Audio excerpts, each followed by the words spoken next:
እንግዲህ እዩልኝ ማለት ነው። ስሙልኝ፣ እዩልኝ። ኦኬ። በኢየሩሳሌም ጉዳይ ላይ ነው ያቆምነው። ስለዚህ ቤተ መቅደሱን ኢየሩሳሌም ሰራ የተባለው ለገበያ ነው እየተባለ እየተነገረ ያለው። አሁን እስራኤል ይህንን የጋዛና የሶሪያን የየመንን ጦርነት ስጨርስ ኢራን ጋር አይደለም ሚሳኤሏን መደገን ያለባት ወደ ኢትዮጵያ ነው። ወደ ኢትዮጵያ ያውም ወይዘሮ እህተ ማርያም የምትባለው ስንዱ የተባለችዋ እሷ አናት ላይ ነው ማነጣጠር ያለባት። ኤርሚ በኮመንት ምን ይላሉ? ዘቤ ስለሆነ ዋናው አስተማሪያቸው እሱ ካልመጣ እንወጣም ብለዋል። እንግዲህ ካወቀችው የዘቤ እኮ አይደለችም ሰላምዬ፣ የዘቤ አይደለችም እሷ እኔ ነው አይደል? አይደለም አይደል? ወለተሰንበት ነው ጠይቃት። ወለተሰንበት ነው፣ የዘበነ አይደለችም። እኔ ቅድስት ሀገር ኢትዮጵያ ነኝ ያለሁት እህቶቼ። ግን እኔ አንድ ጥያቄ አለኝ። እስራኤላውያን የዳዊት ዘር ከሆኑ ለምንድን ነው በገና የማይደረድሩት? በገና ሲደረድሩ አናይም እንደ ዳዊት። እነሱ ሚሳኤል ነው የሚደረድሩት እህትዬ። በገናውን ለእናንተ ትተውታል፣ የእናንተ ነው ብለው ማለት ነው። አይ ይመልሱ እስኪ። እውነቴን እኮ ቆይ እነሱ በገና በአዲስ ኪዳን አይደለም መቼም። ዳዊት የሚታወቀው በበገናው ነው እና የዳዊት ትውልድ ከሆኑ እንዴት በገና የላቸው? ወንጭፍ እኮ ራሱ እኮ ማወንጨፍ አይችሉም። የሚገርምሽ እንዴ ታዲያ እንደገና የአብርሃም ዘር ነኝ ካሉ አብሮ መብላት እንብላ እንግዳ የመቀበል ነገር እንደ አብርሃም ለምንድን ነው የሌላቸው? ቤት ዘግተው ነው አይደል የሚበሉት? እንዴ እንደው እግዚአብሔር ይስጠው። አይ ዛሬማ ግዴታ አንቀሽ ይሆናል። ጥሩኝ እያለች ነው እንግዲህ እህታችን፣ ሰምታችኋል። ወደ እስራኤል ሀገር እንደ ልጆች ምሳ እያበላኋቸው ባጎርስሽ ደስ ባለኝ። እኔ እህት እርስዎማ እስራኤላውያን ነዎት እኮ።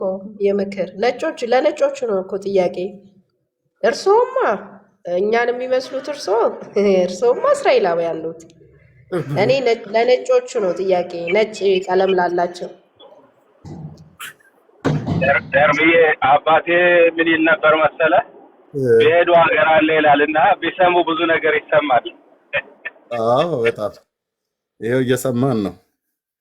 ብሩክ ነው ዛሬ ይህንን ቤት ቆስቁሶ እዚህ ያስገባል። ኦኬ እሺ። ንጉሱስ ታዲያ ከንግስቲቱ ወለደው ተብሎ የተባለው ልጅ የኢትዮጵያ ንጉስ ነበር አይደል? ቀዳማዊ ሚኒሊክ ነው? የትኛው ሚኒሊክ ነው? አዎ በቅዱስ ጋብቻ በስርዓተ ተክሊል ከተጋቡ በኋላ የተወለደው ንጉስ ሚኒሊክ።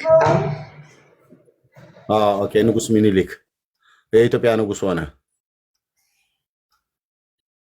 ታቦቱ የንጉስ የእስራኤል ታቦት ንግስተ ነገስት ነች። ስንዱ እኔ ጋ አለ ስትል ነበረ። እውነት ነው? ወለተ ስላሴ ያው እንደሰሙት ነው። ስላዘ ሙሴንና ብርሃነ መስቀሉን ተረክቤያለሁ ብለዋል። እና ስንዱ ጋር እህተ ማርያም ጋር ነው ያለው ማለት ነው። አዎ ያ ማለት ንክኪ ያለው ማለት አይደለም። ተሰውሮ ነው ያለው እኮ። አሁንም እኮ በስውር ነው ያለው። ግን የተሰወረበትን ቦታ የሚያውቁና የተረከቡ እሳቸው ናቸው እንጂ ንክኪ እኮ የለም። የኦርቶዶክስ ቤተክርስቲያን አክሱም አለ ብላ የምትለው ታዲያ ምንድን ነው? እንግዲህ እሱ ራሱ አንድ ቢዝነስ ነው እንደ እስራኤል። ጌታው ኢትዮጵያን መቼ ነው ግን የምትታረቃት? ህዝባችን እኮ አበደ። ጌታ እንዴ ጥያቄ አይደል የጠየቁኝ ወንድሜ ኤርሚያስ። እንትን አልተስማማው ከሆነ መሄድ እችላለሁ። እኔ ተልቻለሁ። ወደ ጌታ ነው የምጸልየው። ወደ ጌታ ጸሎት ይሄ እኮ ምንም እኮ የሚዘገንን ነገር ነው። እኔ ወደ ጌታ መጸለይ አልችልም ወይ እንዴ? ይችላሉ፣ ግን እሰይ የሚያስብል እኮ ነው እንጂ እልል የሚያስብል ነገር ነው እንጂ የሚያስቀስፍ ነገር እኮ አላወራሁም እኔ። ታቦቱ እህተ ማርያም በስውር ተቀብለዋለች እያልሽኝ፣ እዚህ ደግሞ እኮ ያለው በስውር ነው።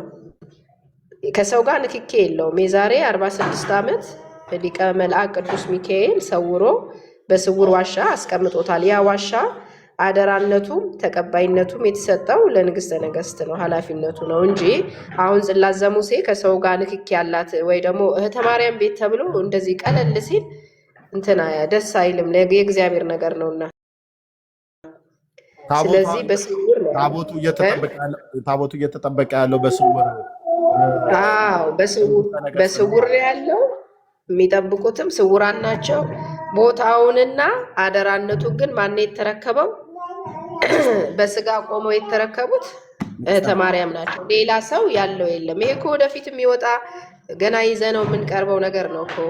መጀመሪያ እኛ ሀገሪቱ ትጽዳ፣ ህግና ስርዓት፣ ይሄ ዘፈኑ፣ ስካሩ፣ ጥሬ ስጋ መብላቱ ምኑ ሲጸዳ የዛኔ ራሱ ኃይሏን ታሳያለች። አሁንም ኃይሏ አለን እኮ፣ ኃይሏን እየተጠቀምን ነው። አሁን ንክኪነቱ ነው የሌለን፣ ምክንያቱም ስርዓት ስለሌለን። እሷ ስርዓት ትወዳለች፣ ጽላተ ሙሴ ንጽህና ትወዳለች፣ የልብ ንጹህ የሆነ አምልኮ ትፈልጋለች። ስለዚህ ይሄ ትውልድ ደግሞ እንደምታየው ጭፈራ ነው፣ ዝሙት ነው፣ ግብረ ሰዶም ነው። እሱን አጽድታ ወደፊት ደግሞ ትወጣለች ማለት ነው። እሷ በፈቀደ እግዚአብሔር በፈቀደ ነው፣ እኛ ባወቀን አይደለም።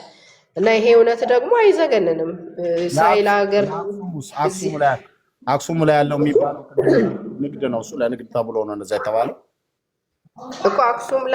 አክሱም ላይ አለ ተብሎ የተባለው እንግዲህ ይሄም የምዕራባውያን ነው፣ ታላቋን ትግራይ ለመመስረት። ከዛ ደግሞ ጽላተ ሙሴ በኢትዮጵያ የሚለውን ጽላተ ሙሴ በትግራይ ብሎ ትግራይን ገንጥሎ እንዳስመራ ሌላ ታሪክ ለመጻፍ ነው እንጂ ዞሮ ዞሮ አስመራም ሆነ አዲስ አበባም ሆነ ጽላተ ሙሴ የት ነበረች? ኢትዮጵያ ነበረች የሚለውን ነገር ይዘጋልናል። ዞሮ ዞሮ ከኢትዮጵያ አልወጣችም። አክሱምም እዚህም አክሱም አለ የሚባለው በእናንተ እምነት ተቀባይነት የለውም፣ ለንግድ ተብሎ ነው። አዎ ታላቋን ትግራይ ለመመስረት የመጣ የፖለቲካ መንገድ ነው እንጂ እግዚአብሔር የሙሴ ጽላትን ያስቀመጠበት አሁን ያለችበት ሰዓት እንግዲህ አዲስ አበባ ናት እኮ፣ መሀል አዲስ አበባ። እንግዲህ ወዴት ይገነጥሏት ነው? ታቦቷ መሀል አዲስ አበባ ነች ያለችው፣ በስውር ቦታ። አዎ በስውር ዋሻ ውስጥ ከስውራን ጋር ያለችው መሀል አዲስ አበባ ነው ብለው እንግዲህ መስክረዋል። እኛም ይሄንን ነገር ለይኩን ብለን ተቀብለናል። ምንም የሚያስፈራራ ነገር አይደለም። እሰይ ይሁን ነው። ምን ችግር አለው? አንድ ሰው መልካም ነገር ከኔ ጋር አለ ካለ ወይ ደስ ይላል ነው እንጂ እንኳን ደስ ያለ ነው እንጂ የሚባለው የሚያስቀስፍ ነው ብዬ አላምንም። እኔ እህተ ማርያም ይህንን ድምፅ ከወላዲት አምላክ ሰምተው ነው አይደለ የሚናገሩት?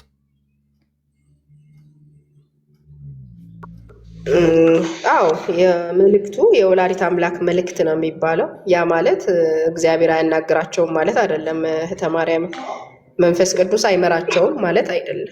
ብዙ ጊዜ ግን የምትናገራቸው ሴቲቱ ናት አይደል? እንግዲህ አሁን ዛሬ እንደዚህ ተነገረኝ። ሁሉም የእግዚአብሔር መልእክት ነው። የወላዲት አምላክ መልእክት ከሆነ የእግዚአብሔር መልእክት ነው። ይሄ ለተዋህዶ ልጆች ይገባቸዋል። ምናልባት ለእርሶ ስላልገባውት ይሆናል። የተዋህዶ ልጆችም ደግሞ ቢቃወሙ መብታቸው ነው። ግን መልእክቱ የወላዲት አምላክ መልእክት፣ የእሳቸው የስራ ጠባይ ደግሞ ንግስተ ነገስትነት ነው። ለህዝብ ለመንግስትና ለቤተ ክርስቲያን እግዚአብሔር ቀብቶ አቆሟቸዋል። መቀበል አለመቀበል ያው ውሃና እሳት ቀርቧል። ሁላችንም መብታችን ነው። መሰዳደቡና መናናቁ። ታቦቷ የምትገለጠው ኢትዮጵያውያን ስጋ መብላት ሲተው ነው፣ ጥሬ ስጋ መብላት ሲተው ነው ያልሽው? ኧረ ምን ጥሬ ስጋ ብቻ። ጽላተ ሙሴ የምትወጣበት ሰዓት እግዚአብሔር ሲፈቅድ ነው። ግን ከእሷ ከመውጣቷ በፊት ትክክለኛው የእግዚአብሔር ስርዓት መማር አለበት። ህዝቡ ዘፈን ከኢትዮጵያ መውጣት አለበት። ጥሬ ስጋ የሚበሉት በደል ኃጢአት ነው አይደል? አዎ እግዚአብሔር ጥሬ ስጋን የሚበላ ዘሩን አጠፋለሁ ይላል መጽሐፈ ኩፋሌ ምዕራፍ 7 ቁጥር 12 ላይ። እግዚአብሔር ዘር ካጠፋ ደግሞ በምድርም በሰማይ ነው። ስለዚህ ጥሬ ስጋ እንድንበላ እግዚአብሔር አልፈቀደም። ልክ እንደ ጫት ማለት ነው። ልክ እንደ ሲጋራ፣ ልክ እንደ አስካሪ መጠጥ ጥሬ ስጋንም ተከልክለናል። እና ይሄ እነዚህ ሁሉ ኃጢአቶች መጥራት አለበት ከሀገሪቱ ላይ። ዘፈን በፍጹም መዘፈን አይቻልም እዚህ ኢትዮጵያ ምድር ላይ ማለት ነው። ይሄንን ነገር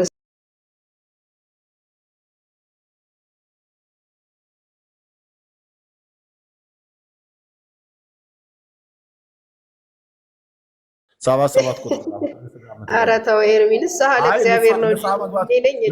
ይሄንን እድል ያው መጽሐፈ ኩፋሌ ምዕራፍ 7 ቁጥር 12 አንብቡ። ልጆች መረጃውን ሰጥተሻል። 7 ቁጥር ጻፉና ንስሐቸውን እዚሁ ይቀበሉ በእግዚአብሔር ፊት። ይሄ ሁሉ በላተኛ ይወዝ ያለ በስላሴ ስም ይሄ እኮ ነው በቃ ጻፉ። እኔ 77 ቁጥር ቢያገኝ ጥሬ ስጋ ቆይ እንደውም በሴቶቹ ብሷል አሉ።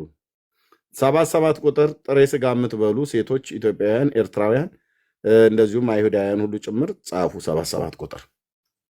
እያንዳንዳችሁ በደላችሁ ይሄን እኛ እንደግፋለን። ጥሬ ስጋ እኛ አንበላም። ይሄ ሁሉ ህዝብ በላተኛ ይኸው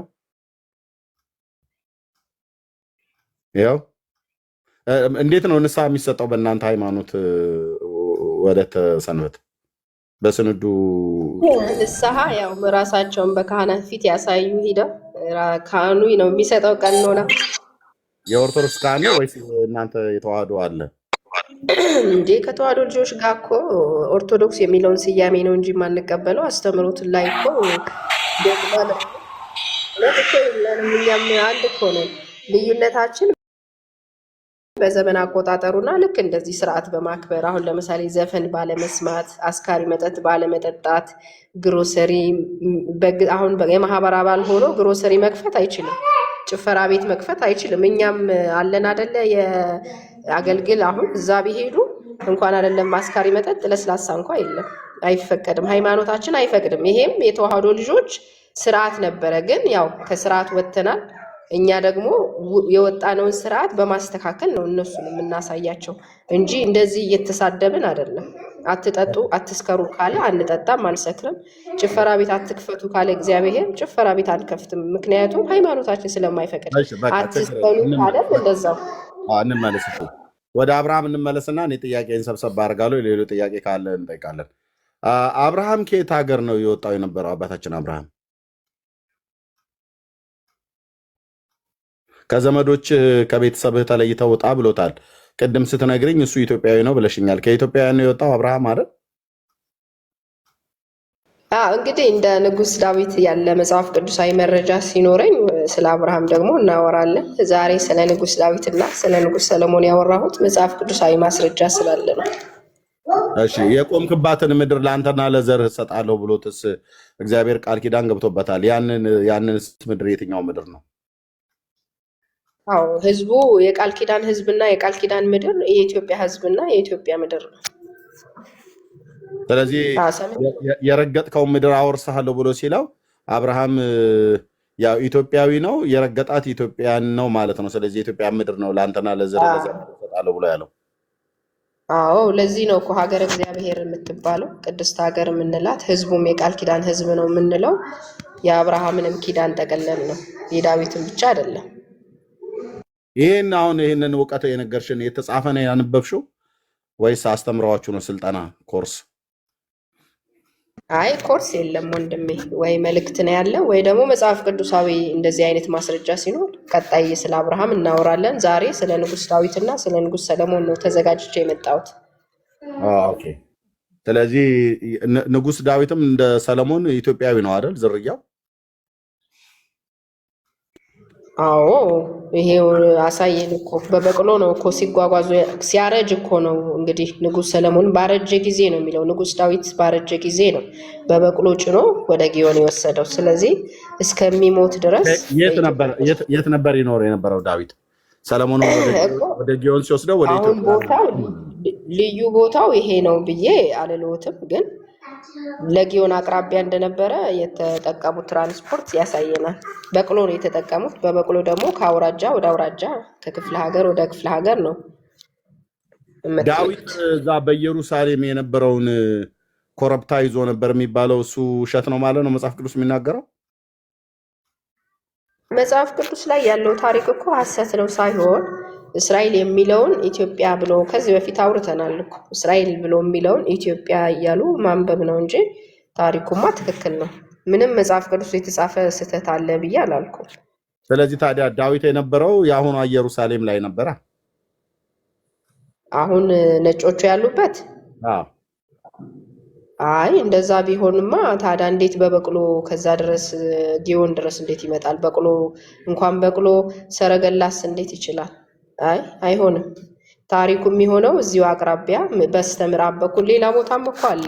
የጊዮን ምንጭ ወደ ምዕራብ ከፍሎ ከእስቅያስ ጋር ያደረጉትም ክፍል አለ። መጽሐፈ ነገሥት እሱ የት ነው የሚገኘው? ይሄ ክፍል ነው። ኖ ያ የጊዮን ምንጭ የሚባለው የት ነው የሚገኘው? በመልክዓ ምድር ሰከላ ኢትዮጵያ ውስጥ ሰከላ ነው። ሰከላ ኢትዮጵያ ውስጥ የምንጭ ማለት መነሻው ነው። የጊዮን መነሻ ሰከላ ነው አይደል? ሰከላ ጎጃም ውስጥ ማለት ነው። ምንጩ ሰከላ ነው። ግን ያው ኢትዮጵያ በሚለው ነው የምናውቀው ጊዮንን። ራሱ ስሙ ራሱ እኮ ግዕዝ ስለሆነ ኢትዮጵያዊ ስም ነው ያለው እንጂ እስራኤላዊ ስም አይደለም። እና ብዙ ታሪክ አለ። ዞሮ ዞሮ ንጉሱ ሕዝቅያስ የጊዮን ምንጭ ጠለፈ ብሎ ያለው ከሰከላ ጎጃም ውስጥ ካለው ከአባይ ላይ ነው ማለት ነው።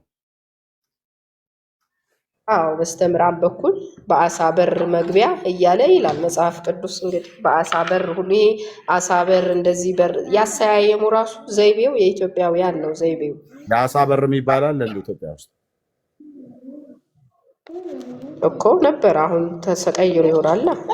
ግን እንደዚህ አይነት አሰያየም የኢትዮጵያውያን ዘይቤ ነው ብዬ ነው። ይሄ ሁሉ የተጻፈ አይደለም፣ በድምጽ የተሰማ መረጃ ነው የነገርሽን። አይ ተጽፏል እንጂ ማንበብ እንችላለን። ምዕራፉን ላውጣለሁ። የአሳ በር የሚለውን የአሳ በር ብሎ የሚለው ኢትዮጵያ ውስጥ የተጻፈ የለም ነው እያልሽኛለሁ። ስም ነው የተወጣ የለም። እሱ እንግዲህ ስም ይቀየራል። ይሄ ችግር የለውም። አንዱ ታሪክንም ለማዛባት እነ ማናቸው ነጮች መቼ ይተኛሉ ብለው ነው። አሁን እጃችን ላይ ያለው መጽሐፍ ቅዱስ ራሱ የማን ነው? የጀምስ ብሩስ አይደል እንደሚባለው። ስለዚህ አታምኙም አይደል? አታምኑትም እናንተ እሱን። አይ ማመን አለማመን ሳይሆን እነ ጀምስ ብሩስ ጤነኛ አይደሉም ብዬ ነው። እሺ ጌታችን ኢየሱስ ክርስቶስ የተወለደው ኢትዮጵያ ውስጥ ነው ያልሽኝ ቅድም። የተወለደው ግዕዝ በምትባል ከተማ ነው። የግዕዝ ከተማ ትባላለች። እሷን ደግሞ ወደፊት እንመጣለን። ብዙ ቦታ ነው። አሁን ይሄ የዳዊት ቤተልሔም ተብሎ የሚባለውን ነገር እዚሁ መጽሐፍ ቅዱስ ውስጥ አለ። አገጣጥመን ማሳየት እንችላለን። ኢትዮጵያ ውስጥ እንደተወለደ ማለት ነው። ኢትዮጵያ ውስጥ ነው የተወለደው። የተጠመቀውም እዛው ጊዮን ወንዝ ነው ኢየሱስ ክርስቶስ ጌታችን። በአፍላገ ጊዮን በግዕዝ ከተማ ተወለደ ተብሎ በመልእክት ተነግሮናል። እንግዲህ መጽሐፍ ቅዱስ ስናይ ደግሞ ኢትዮጵያ ውስጥ እንደሆኑ ንጉስ ዳዊትና ንጉስ ሰለሞን አሳይቶናል። ታዲያ ቅዱስ ማቴዎስ ወንጌላዊ ምን ይሁንልኝ ብሎ ነው በቤተልሔም በዳዊት ከተማ መልአኩ ገብርኤል ሁሉ በቤተልሔም በዳዊት ከተማ ብሎ ያሉት እኮ? ቤተልሔም ማለት እኮ የእንጀራ ቤት ማለት ነው አይደል? እንጀራ የምንበላው መቼም እኛ ነን። እስራኤላውያን እንጀራ ይበላሉ እንዴ? የእንጀራ ቤት ብለው የሚሰይሙት። ይደገም ኤርሚ ይደገም፣ በጌታ ቤትልሔም ማለት ምንድነው? ወንድም እህቴቱ የእንጀራ ቤት ማለት ነው። በግዕዝ ነው በአማርኛ ወይስ በዕብራይስጥ ነው? ቤተ ማለት ግዕዝ ነው። በግዕዝ ነው፣ በአማርኛ አይደለም፣ በዕብራይስጥ አይደለም። ግዕዝ ከምን መጣ እንግዲህ? እስራኤል ሀገር ግዕዝማ የአዳማውያን ቋንቋ ነው፣ የማንም ጎሳ አይደለም። አሁን ዕብራይስጥ የማነው ቢባል የእስራኤላውያን ነው። ፈረንሳይኛ እኮ ኢትዮጵያን ነበሩ ነው። ግዕዝ ኢትዮጵያን ነበሩ እዚህ ሀገር። ቤትልሔም ብለው የጠሩት ኢትዮጵያዎች ናቸው ወይስ ነጮች ናቸው? አይ እንግዲህ ቤተልሔም ማለት ምን ማለት ነው ያመጣሁት ያው እንድናስተውል ነው እንጂ ቅድም እኮ ለክርክር ሳይሆን አንቺ ራሱ ስለሰጠሽው ነው። እና ስሙን ኢትዮጵያዊ ከምንኖረው ነው ቤትልሔም ብለው የተረጎሙት። ያልተነበበ ስለምታነቢ ነው። በእርግጥ አድርጌ ጠይቅሽ። እኔ ዛሬ ብሉይ ኪዳን ላይ እጄን ሰጥቻለሁ። ኧረ በኢየሱስ ምንም አልቻልኩም። ብሉይ ኪዳን ላይ እጄን ሰጥቻለሁ። ሰላምዬ አየር እኮ አጠረኝ። ሰላምዬ ቤት እኮ ዘወቶ ዳባር ግን ለኸሙ በዕብራይስጥ ነው በአማርኛ ነው የምትለው እሷ ያለችው? አዎ በግዕዝ ነው። ግዕዝ ደግሞ ከምን መጣ? እስራኤል ሀገር። እሺ ማን አወቀው? ማን ናቸው? እዚህ ኢትዮጵያዊ ነበሩ አይደለም? ግዕዝ እኮ አዳማውያን ነው ከተባለ የመጀመሪያ ቋንቋችን የሰው ልጆች ቋንቋ ግዕዝ ነበር ማለት እኮ ነው። አንድ አልነበረ ቋንቋችን? የዛኔ የወጣ ስም እንግዲህ እስከ አዲስ ኪዳን ድረስ ይቆያል። እና ዞሮ የዳዊት ከተማ ጊዮን እንደሆነች ጽዮን እንደሆነች በቤተልሔምም እንደተወለደ መጽሐፍ ቅዱሳዊ ማስረጃ ይዤ እመጣለሁ ቀጣይ። ለዛሬ ስለ ንግስናው ካወራን ይበቃናል። እኔ ያሳያችኋለሁ እንዴት ቤተልሔም ብዙ ጥያቄ ያላቸው እዚህ ቆይ እኔ አንድ ጥያቄ ነው ጠይቅ ስራ ላይ ስለሆንኩ ይቅርታ። አንደኛ የአንድን ሀገር ህልውና ማቆሸሽ፣ የአንድን ሀገር ታሪክ ማበላሸት አንደኛ በምድራዊም ህግ በጣም ያስጠይቃል። ይሄ እንዳለ ሆኖ አንድ ጥያቄ ግን ጠይቅሽ ፈልጋለሁ። አንቺ የምታምኚው ኢየሱስ ክርስቶስ ይመለሳል ብለሽ ታምኛለሽ? ያው ምጽአት አለ እኮ እህቴ። ምጽአት ካለ ያ ምጽአት የት ነው የሚሆን ብለሽ ታስቢያለሽ? በቅድስት ሀገር ኢትዮጵያ በለው። ምንድነው መልስ እኮ እየተመለሰ ይሄ ሁሉ እኮ የሆነው ኢትዮጵያን ከመውደድሽ የተነሳ ነው። ቆይ አይደለም ሳኒ ኧረ ብትወድ ችግር የለውም ግን መጥላት በእስራኤል ግን ታምናለች። ይሄ ጥላቻ ነው በኢየሱስ በጣም ጥላቻ። እስራኤልን የምትጠይ ህዝብ ነሽ። እውነት አመረሽ። እኔ በጣም ተናድጃለሁ። እንደ እስራኤልን አንቺ ትጥፋ ማለት እኮ ነው። ኤርሚ እህትየው ተረጋጉ በኢየሱስ ስም። ገና እንዴ እኔ እዚህ ጠረጴዛ እየደበደብኩ ነው። እናንተ አስነኮ በጣም አይ ከጥላቻ አንፃር አይደለም። ቆይ ሰላም ይል ከጥላቻ አይደለም። እምነታቸው እኮ አይደለም ሰላም እህት የትምህርቱ እኔ ብለው እኮ ትምህርቱ ከሆነ እስራኤልን አትቀበሏትም እኮ ማለት እኮ ነው። ብሩክ ትምህርቱነን የተማረችበት ቦታ በጣም ትምህርት ማለት ምንድነው? ከመጽሐፍ ቅዱስ እኮ አይደለም አውጥታችሁ የምትማሩትኝ። አንቺ አሁን ክርስቶስ እስራኤል ሀገር አይነግስም ካልሽ ኢትዮጵያ ይነግሳል ካልሽ ምንድነው? እስራኤል የለችም ማለት ነው። ክርስቶስ አይሁድ ነው ምንለውን አንቺ ኢትዮጵያዊ ካልሽ እንዴት ነው? በኢየሱስ በጣም ያናዳል። ሰላም ቆይ አንዴ ቆይ ወለተ ሰንበት አንዴ ቆይ። ለምሳሌ ኦርቶዶክሳውያን በስዕል ፊት ሲሰግዱ ጣዖት አምልኮ ነው ስንልኛ ስለምንጠላቸው ነው። የኛ እምነት ነው በስዕል ፊት መስገድ። እነሱ ደግሞ እምነታችን ነው ብለው በስዕል ፊት ይሰግዳሉ። አሁን እቺ ልጅ እምነቷ ነው፣ በቃ እምነቷ ነው። ይሄን ታምናለች ማለት ጥላቻ ነው አይደለም። እኛ ደግሞ እንደ መጽሐፍ ቅዱስ ይሄ ትክክል አይደለም ብለን እናሳያቸዋለን እንጂ በቃ ምንም ጥላቻ የሚያመጣው አይደለም። በቃ ያመነችው እምነት ነው፣ የተማረችው ትምህርት ስለሆነ እንደዛ መረዳት ያስፈልጋል። ለእስራኤል ጥላቻ ስላላት ከዛ አንፃር አይደለም። በቃ እቺ ልጅ የተማረችው ያደገችበት እምነቷ ስለሆነ ነው። በቃ እንደዛ እንረዳት ያስፈልጋል። እኔ ግን ኤርሚ ጥያቄ አለኝ። እንደው ታምረ ማርያም የምታምን ከሆነ ወለተ ሰንበት ኦኬ ትችላለህ። ታምረ ማርያም ላይ ኢየሱስ ክርስቶስ ከእስራኤል ተነስቶ በግብጽ አድርጎ ወደ ኢትዮጵያ እንደመጣ ይናገራል አይደል? ወለተ ሰንበት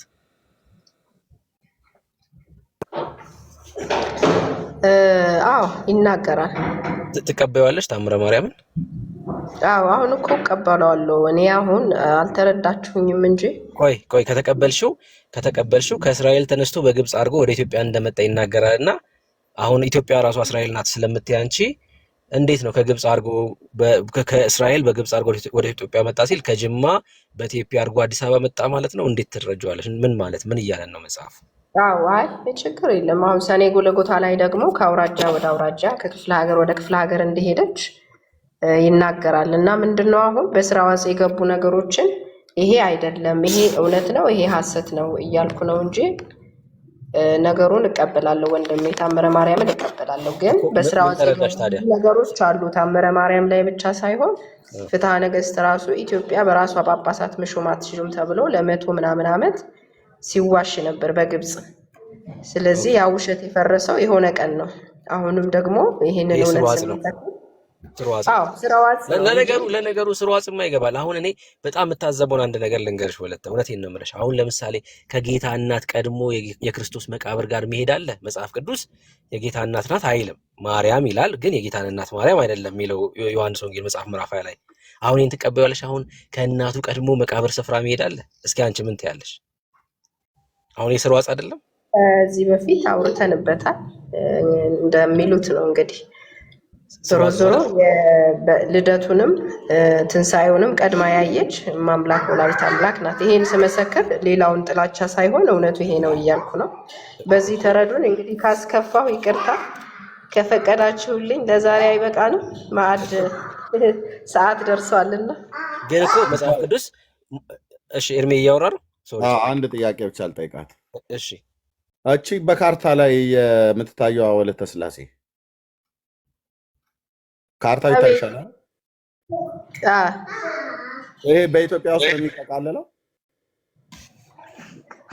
የኢትዮጵያ ግዛት ሰፊ ነው የነበረው፣ ግን ይሄ ስፍራ በኢትዮጵያ ተጠቃለለና ታሪኩ ሁሉ እዚህ ነው ለማለት ብለው ደግሞ እንዳይጠይቁኝ። አዎ ስሎት በኢትዮጵያ ግዛት ውስጥ ነበር የጠቃለለ የነበረው። አዎ ምድሪቱ ጠቅላላ እኮ ምዕራብ ደቡብ እየተባለ ነው እንጂ የዛኔ የነበረው እንደዚህ ተሰማምሮ ራሳችን ተለያይተን የሚኖሩ ህዝቦች አልነበሩ።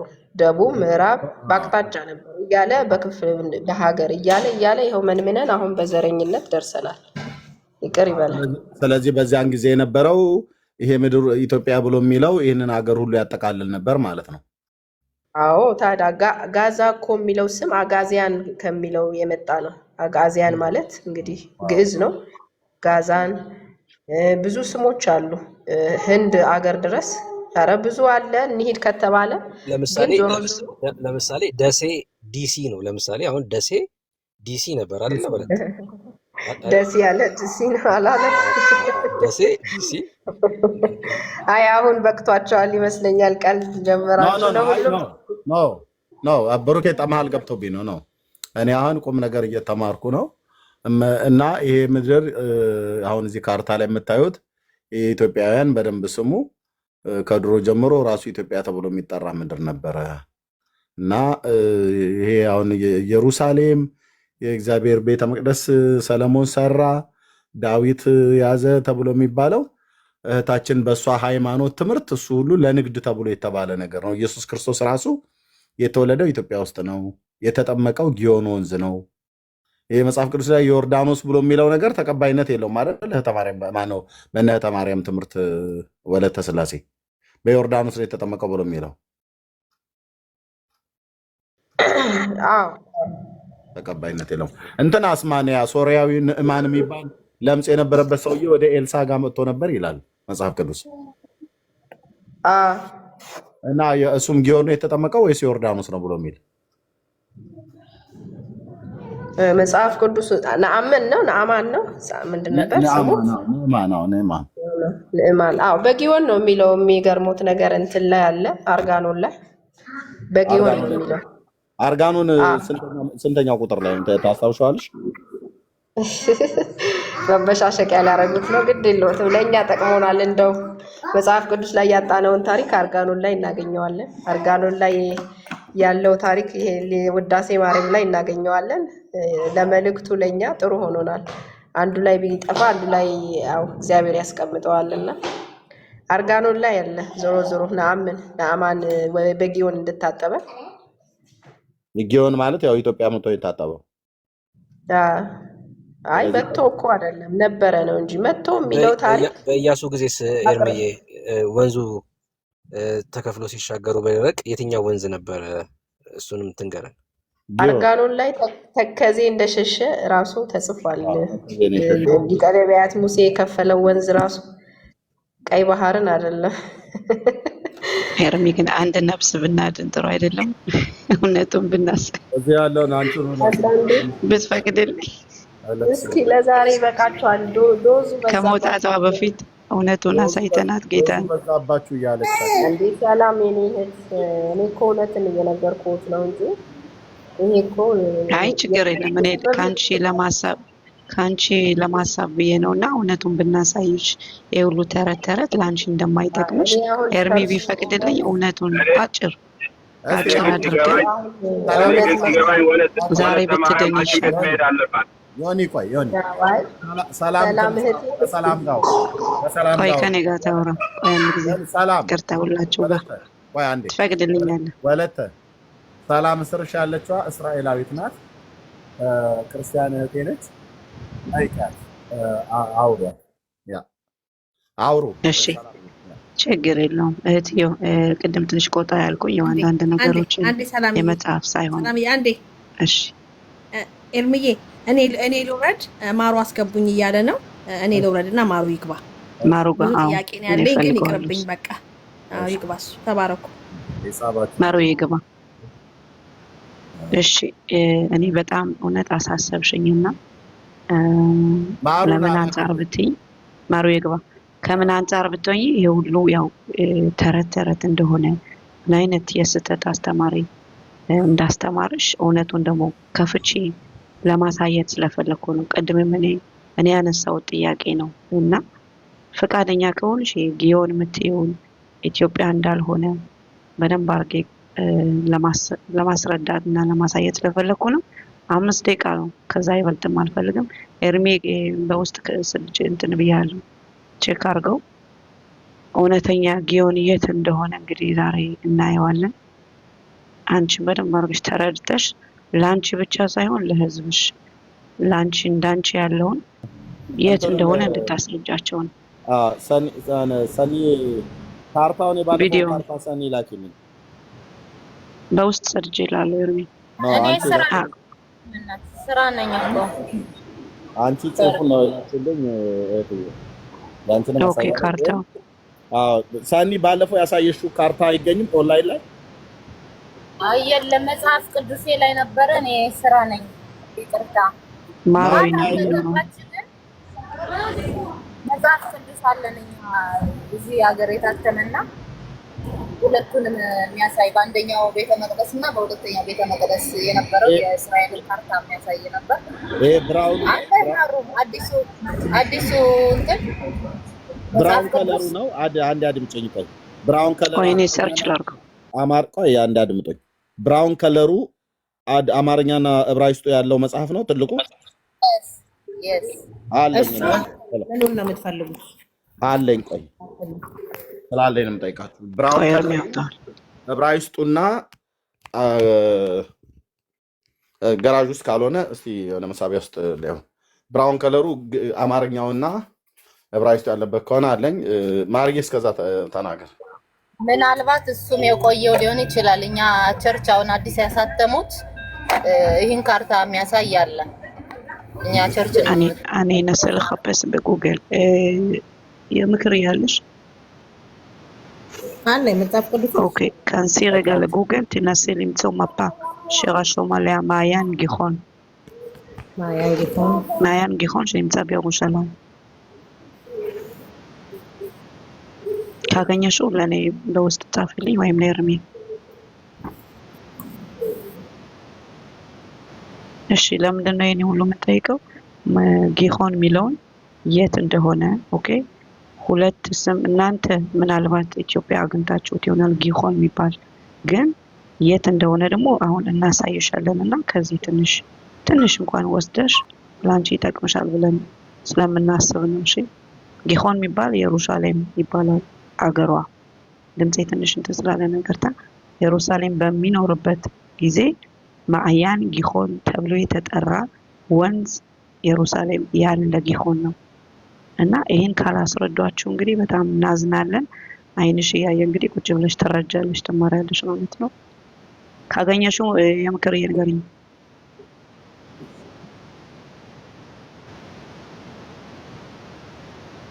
በጣም ያሳዝናል።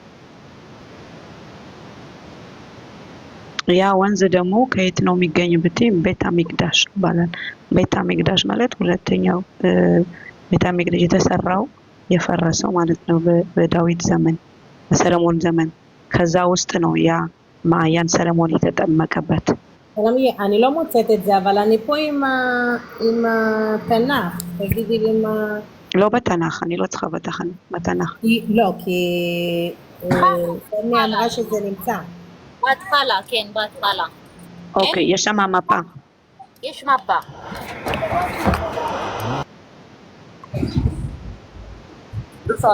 ኤርሚን እስከሚያወጣው ነው። ይቅርታ ማሩዬ ትንሽ ታስረዳታለህ የት እንደሆነ? ይሰማል? ድምጼ በጣም እንትን አለ። ሰላም እኔ ስላክ ሰኒ ላክልሽ ባዝ አዎ ላኪልኝ፣ በዋትስአፕ ላኪልኝ። እሺ እሰማለሁ። ቅዱሳን አዎ ትሰማለህ? አውራ። ኦኬ ሰላም ቅዱሳን። እኔ ውጭ ስለሆንኩ ነው በጣም ማውራትን ስለማልችል ነው።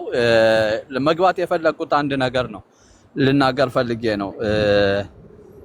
ለእህቶቻና ለወንድሞች እስራኤል ላላችሁ አሁን በሚካሄደው ነገር በጣም ጥሩ ነገር ነው የሚሆነው። ኤርሚን በደንብ የሚጠይቃት ነገር በጣም ጥሩ ጥያቄዎችን እየጠየቀ ነው። በዚህ ቢቀጥል ጥሩ ነው።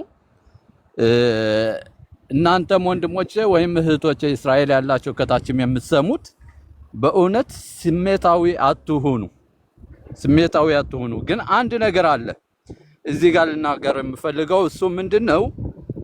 ስቲል እሷ የምትናገረው ነገር ይሄ ከእስራኤልም ብዙ አለ እንደዚህ ብለው የሚያምኑ ማለት ነው። እንግዲህ ከየትኛው ምንጭ እንደተቀዳ ትምህርት ማወቅ አለባቸው ከታች የሰሙት ማለት ነው፣ ወይም የሚሰሙት ከኛ አንጻር ነው ከመጽሐፍ ቅዱስ ነው የሚለው ትክክል ነው ትክክል አይደለም። ኤርሚ የያዘው ነገር በጣም ጥሩ ነው። ኤርሚም ይቅርታ ብሩክም በጣም እየጠየቋት ነው። ግን ከስሜታዊ ውጡና ትንሽ አስተውሉ። ስለዚህ ጉዳይ በጣም ማስተዋል አለብን ነገር አለ። እሱም አሁን አንድ ወንድም አለ በጣም የምወደው ዜዶ የሚባለው ዜድ ኢትዮጵያ የሚባለው ወንድማችን ነው፣ ታውቁታላችሁ።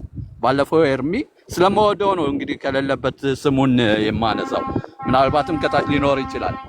እንደዚህ አይነቶች ሰዎች በደንብ መረዳት ያለባቸው ነገር ስላለ ይሄ ነገር ቢቀጥልና ከየት እንደተቀዳ ይሄ ትምህርት ማወቅ ስላለ ባለበት ሁኔታ በደንብ ከተጠየቀ በኋላ እውነታው ደግሞ ይሄ ነው ብሎ ኤርሚ በመጨረሻ ላይ በደንብ አድርጎ ቢያስተምር ከመጽሐፍ ቅዱስ ጋር የተያያዘ በመረጃ ሁልጊዜ እንደሚያደርገው ማለት ነው።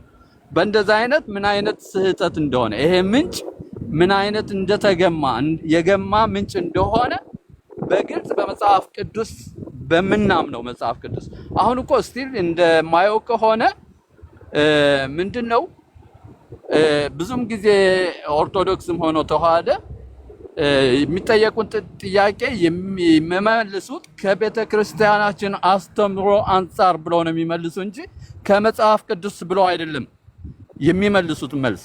ስለዚህ አሁን እኔ ራሴ ጥርጥር እየገባው ነው። ምናልባት እዚህ ወንድሞቻችን በአማርኛ መጽሐፍ ቅዱስ የያዛችሁ ከሆነ ካለ ወደፊት ምናልባት ይሄ መጽሐፍ ቅዱስ ሊቀየር ይችላል። ለምን ይሄ አስተምሮ በጣም እየገነነ ነው። ስለዚህ ያላችሁን መጽሐፍ ቅዱስ ጠብቁ ለማለት እወዳለሁ። ካለበዛ ደግሞ ዕብራይስጥ ተማሩና መጽሐፍ ቅዱስ እንደማይቀየር ነው እንግዲህ ትክክለኛው ታሪክ ያለው እዛ ነው። ስለዚህ እውነቴን ነው የምነግራችሁ፣ ስሜታዊ አትሁኑ። ሰላምዬ የምክር ወይም ደግሞ ሌሎች ሰንዬ ስሜታዊ አትሁኑ። ይሄ በሚነገርበት ሌላ ሰው ሌላ ከመጽሐፍ ቅዱስ ውጪ የሆነ ሐሳብ የሚያመጣ ከሆነ ይሄ ነገር አስተምሮ ነው። የተሳሳተውን አንዱ ሰውም ደግሞ ካንቀላፈበት ነገር የሚነቃበት ነው። ብሽሸው ይጦረር የሻርቤ አርቤ አፊሉ ቤተ እስራኤል ይቅርታ በስለ ዕብራይስጥ ችግር ለማውራት የሻርቤ ሚያም በኔ እስራኤል שהם עדיין מאמינים שדוד המלך הוא איתיופי, שבית המקדש הוא היה באתיופיה, אדמת אתיופיה היה קדושה ולא ירושלים. אתם רואים, עוד הצעירים מדברים על זה. מאיפה זה ניזן? כאילו תנסו להבין מאיפה הלימוד השטני הזה בא. מה המקור של זה? צריך שהם יבינו את זה. אז ጥያቄና መልስ በሚሆንበት በጣም የሚያስተምር ነገር ስላለ ስሜታዊ አትሁኑ ለማለት ነው የገባሁት። መንገድ ላይ ነው ያለሁት። በጣም ይቅርታ ከታችሁኝ እሰማለሁ። ቀጥሉ። ቴንክ ዩ ወንድምነት፣ እዚሁ መሆን ትችላለህ፣ ችግር የለውም። ቴንክ ዩ። እኔ በዚህ አይ ቲንክ የተናደዳችሁ እህቶች የምራችሁ እንኳን የተናደዳችሁት በፍጹም ልትናደዱ አይገባም። ይሄው የአብርሃም አምላክ ጌታ ምስክር ነው። እኔ በጣም ፈን እያደረኩ ነው የሰማሁትኝ። በዚህ ታሪክ ላይ ታሪኩን በደንብ አውቃለሁ አጥንቻለሁ ብሎ የሚል ሰው እንኳን ቢመጣ ከኔ ዕውቀት እንኳን ራሱ አያልፍም። ሌሎች ከምድሪቱ ላይ ያሉ ዶክተሮች ወይ ፕሮፌሰሮች ወይ ነገረ መለኮት ምሁራን ናቸው የሚባሉ እንኳን መጥተው መልስ እንኳን መስጠት አይጠበቅባቸውም። ማንም እስራኤላዊ በዚህ ጉዳይ ላይ መጥቶ መልስ መመለስ እንኳን አይጠበቅበትም። ለምን? እኔ አለሁኝ በዚህ ታሪክ ላይ። አሁን እሷ ያወራችሁን እንደ አንድ የአሮጊት ናት። በቅንነት እንደ ሕፃን ልጅ አይምሯ ላይ የተጻፈ የተንሻፈፈ የታሪክ መዛባት ወይ ደግሞ እንደተባለው የትምህርት መዛባት ወይ ደግሞ ከዛም ያለፈ ደግሞ እስራኤል ብሎ የሚለውን ሕዝብና ሀገርን ከመጥላት የተነሳ የተደረገ ነው። ይሄንን እኮ አባ ገብረ ኪዳን ሁሉ እኮ ጭምር ሳይቀር ሊቀ ሊቃውንት እንኳ የተባሉት እኮ ሲናገሩ ነበር። ዛሬ ቅድስት ሀገር የምትባላ ኢትዮጵያ እንጂ ኢትዮጵያ ነች እንጂ ቅድስት ሀገር ተብላ የምትባለው ኢየሩሳሌም አይደለችም ብለው ሲናገሩ ሰምቻለሁ። እና በኢትዮጵያ ኦርቶዶክስ ተዋሕዶ ቤተክርስቲያን ውስጥ እንኳን ሁሉ ጭምር ሳይቀር የተጻፉ መጽሐፍቶች የሚያሳዩት እንደነ መጽሐፈ ሳቤላ፣ ድርሳነ ኡራኤል ምናምን ነገር የተባሉት እኮ አብዛኞቹ እኮ የሚናገሩት ከጌታችን መምጣት ጋር በተገናኘ እኮ የሚናገሩት ከዚሁ አሁን እህታችን ከተናገረችው ነገር ጋር የሚስማማ ነገር አለ። ይሄ በእርግጥ ይሄ መጽሐፍ ማን የተጻፈው አሁን መጠየቅ ካለበት እውነት መጠየቅ አለበት ከተባለ እንደ እህተ ማርያም አይነቶቿ ወደ ኢየሩሳሌም ሲመጡ በስርዓት ነው ልጠይቋት የሚገባው። ከኤርፖርት ተቀብላችኋት በደንብ ነው ልትጠይቅ የሚገባው። እንድትገረፍ ሳይሆን መጠየቅ አለባት፣ የትምህርቱ ምንጭ ከየት እንዳመጣች ማለት ነው። ምክንያቱም አሁን ያሉት እንኳን እስራኤላውያኑ ነጮቹ እስራኤላውያን አይደሉም ብሎ የማለት ነገር ስላለ ማለት ነው። ይሄን ትምህርት አሁን ወለተ ማርያም ከስንዱ ነው የተማረችው። ስንዱ ደግሞ ከየት እንዳመጣች ያው ወይ ስትገረፍ ታወራለች ወይ ስትጠይቅ ታወራለች ማለት ነው። እኔ በግልጽ ሰውን እንደዚህ ብዬ አላቅም ማለት እህተ ማርያም የምትባለዋ ሴትዮ ኢየሩሳሌም የምትመጣ ከሆነ ፎቶ ኤርፖርት ላይ ተለጥፎ መጠየቅ አለባት። አንዷ አቀንቃኝ እሷ ስለሆነች የዚህ ትምህርት አቀንቃኝ ማለት ነው፣ መሪ ስለሆነች። ጨረሱ ወንድሜ መሄድ እችላለሁ።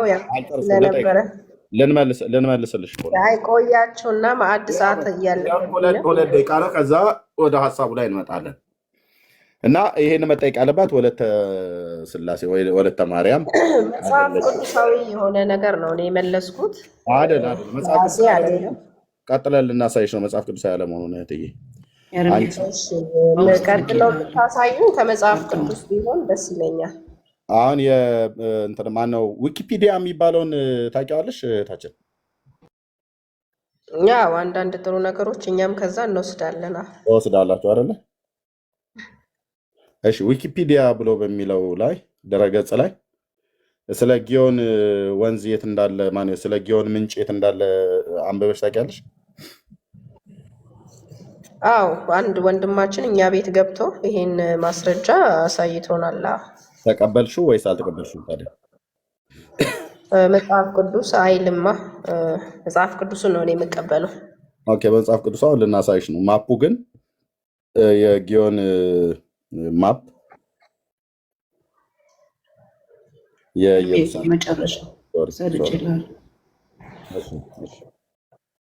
ዊኪፒዲያ ላይ ያስቀመጠው እናንተን እንዳዋሹባችሁ አይደለም። ይሄ ይታይሻል እህታችን? ከዚህ በፊት አሳይተውናል። አንድ ወንድም ከዕብራይስጥ ቋንቋ የሚናገሩ የእነ ሰላም ወገን የሆኑ አሳይተውናል። ግን መጽሐፍ ቅዱስ የሚለው ዘፍጥረት ምዕራፍ 2 ላይ ቁጥር 13 ላይ የሚለው ጊዮን ኢትዮጵያን ይከባል ነው የሚለው፣ እስራኤልን ይከባል አይልም። ስለዚህ ጊዮን የኢትዮጵያ ነው ባለቤትነቱ እንጂ ይሄ እንደ ማፑ አይደለም። ማፑን አልቀበለውም ምክንያቱም መጽሐፍ ቅዱሳዊ ስላልሆነ። ኦኬ ስለዚህ የጊዮን ወንዝ ብሎ የሚለው የዘፍጥረት መጽሐፍትን እንጂ ይሄ የጊዮን ምንጭ የሚለውን አይደለም ማለት ነው። የጊዮን ወንዝ የሚለው ይሄ የጊዮን ወንዝ ነው ወይስ የጊዮን ምንጭ ነው? ይሄ የጊዮን ምንጭና ወንዝ እኮ አንድ ነው። ጊዮን ነው፣ ወንዝም ነው ምንጭም ነው። መነሻው ምንጭ ይሆናል፣ ሲወርድ ደግሞ ወንዝ ሆኖ ነው የሚወርደው።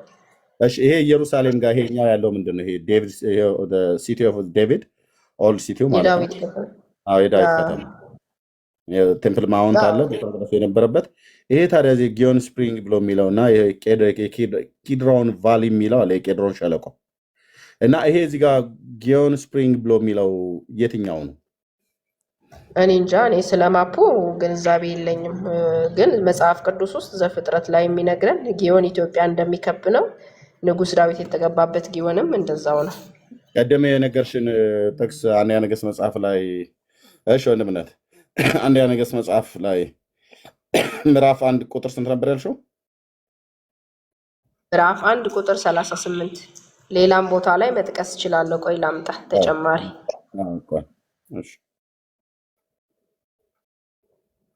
ምዕራፍ 1 ቁጥር 38 ካህኑ ሳዶቅና ነቢዩ ናታን ይላል። ነቢዩ ናታን ሴት ነበር ይኖሩ የነበረ ኢትዮጵያ ውስጥ ነው። እና አንዴ ተመልሰሽ አሁን ወደ መጽሐፉ ገብተውናል ማለት ነው። እኔ እና አንቺ እዚሁ ይለይልናል። ከኔ እንኳን አታልፊም፣ እንኳን ሌላ ሊቃውንት ሊመጣ። ያው የእውነት መጠየቅ ስላለብኝ ጠየቅኩ እንጂ በምንም በዚህ በእውነት ልቡ የሚወድቅ ሰው አለ ብዬ አልጠብቅም። ኦኬ፣ አሁን ጨዋታውን እንጀምረዋለን ማለት ነው። እስካሁን ስቀናል፣ እንቀጥላለን።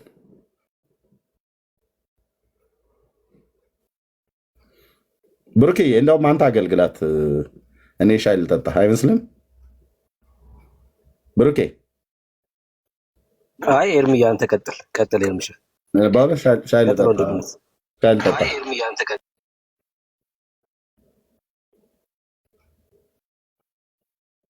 ልትወጣ ነው መሰል ሴትዮዋን ውስጥ አታስወጣ። የሆነ ሚዲያ እንትን መረጃ ልታወጣ። እሺ ተማሪያ ሶሪ ማንሽ ወለተ ሰንበት። እሺ ያው ምዕራፍ 1 ቁጥር 38 አንደኛ ነገሥት አንብቢ እስቲ። ቆሻ አንዴ እሺ ፊት ለፊት ላድርገውና እንትኑን ሹት ስክሪን አድርጌው ነበር። እስኪ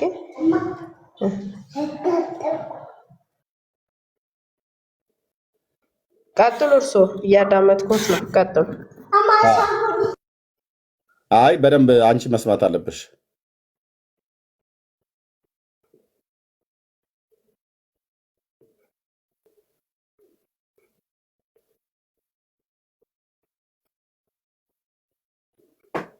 እሺ ቀጥሉ።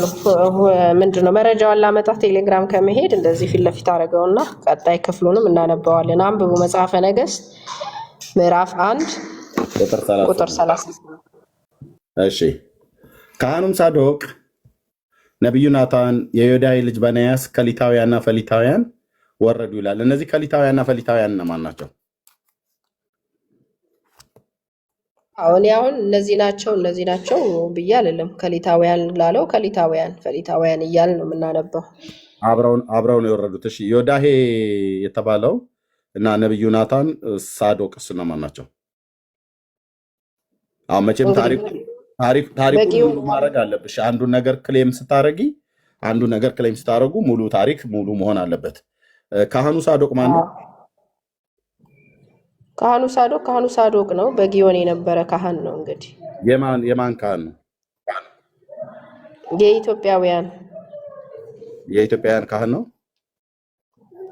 እንግዲህ የሚኖረው በጊዮን ከሆነ የማን ካህን ይሆናል ታዲያ? እሺ ከኢትዮጵያ የትኛው የዘር ሐረግ ነው የሚመዘዘው? ኧረ በስላሴ ኧረ ተው ኤርሚ። አይ በቃ አሁን የምነግሮት መጽሐፍ ክፍሉ የዚህኛው እኔ ላሳይሽ። አሁን እንግዲህ ይገጥመናል እህትዬ። ይሄኛው ነገዱ ከነገደ እስራኤል ከሌዊ ስለሚመዘዝ ሌዊ ስለሆነ ስለዚህ ከኢትዮጵያውያን ከሆነ ከየትኛው ነገድ ነው የሚመዘዘው እያልኩሽ ነው። ካወቅሽው ካህናት እዛ ነገድ አላቸው። እሺ ይሄን ካህን አሁን ቅድም ክፍሉን የጠቀስነው እኮ ንጉስ ዳዊት እና ንጉስ ሰለሞን ቆይ እሱን ነው የምናወራው በኢትዮጵያ እንደነበረ ነው። እህትዬ እየሰማሽ ነው? ቅድም ረጅም ሰዓት ሰምቼሻለሁ። አሁን እየሰማሽ በደንብ አድርጌ ነው የምናወራው ማለት ነው። ኦኬ ንጉሱን የቀባው ይሄ ካህን ነው አይደለ?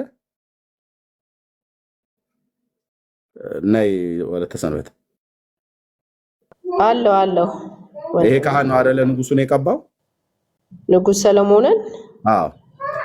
ያው እዛው ቃሉን አንብቦ ማለፍ እኮ ነው። አይ ማለፍ አይደለም። ቃሉን በደንብ ስለማውቀው አሁን ከኔ ጋር ነው የምታወሪው ማለት ነው። ኦኬ ካህኑ ሳዶቅ ነው የቀባው ማለት ነው። የካህኑ ሳዶቅ እስራኤላዊ አይደለም ኢትዮጵያዊ ነው ብለሽኛል አንቺ።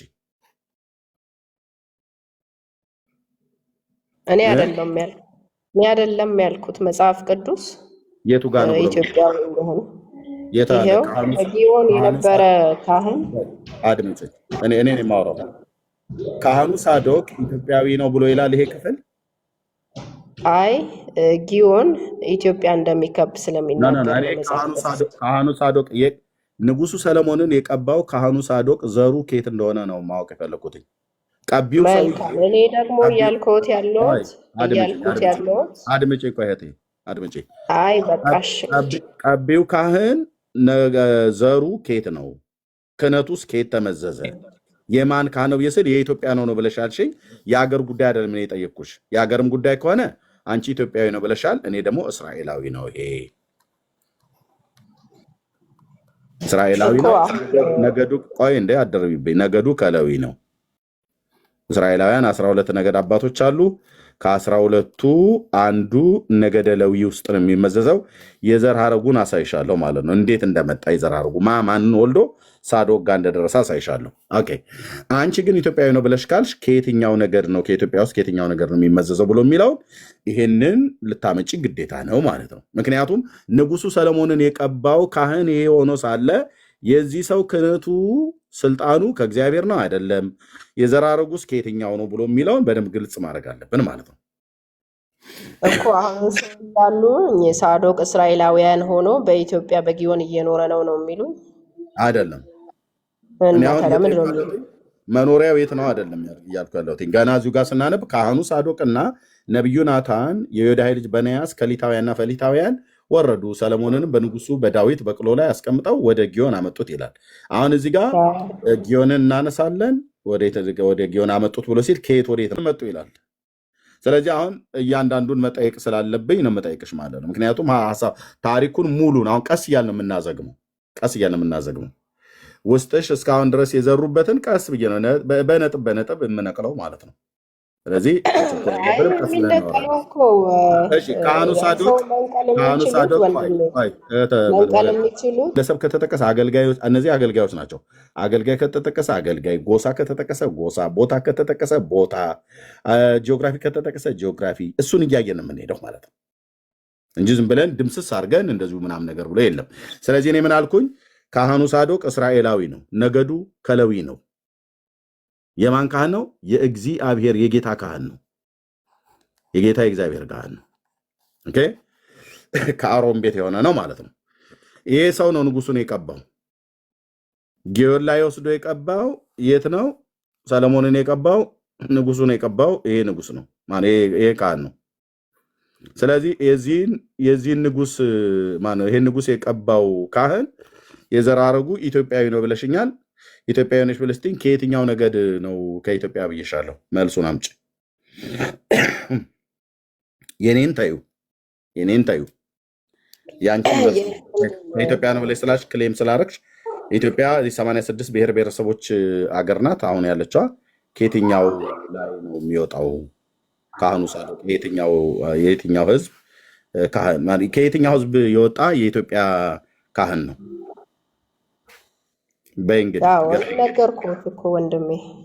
ዳዊት ሰለሞንና ንጉስ ሰለሞንና ንጉስ ዳዊት አልጠየኩም። የጠየኩት ስለ ሳዶቅ ልብ በይ። ስለ ሳዶቅም ቢጠይቁ ስለ ካህኑ ሳዶቅ ነው የምጠይቀው። የዚህ ቦታ ነው፣ ዘሩ እንደዚህ ነው፣ ጎንደር ነው የተወለደው እያልኩ ልነግሮት አይደለም። እኔ ነገርኩት ንጉስ ሰለሞን ዘውዱን በመደድ አታውሪ። እኔ ሚዩት ያርኩሽ እህትዬ። ዘውዱን፣ ጭራውን፣ ጫፉን፣ አንካሴውን፣ ጦሩን አይደለም። ይኸውልሽ ልብ ብለሽ ማይክም ስለከፈት ሽንት እንዳትይ። የጠየቅኩሽ ንጉስ ሰለሞን ከየት ነው አይደለም።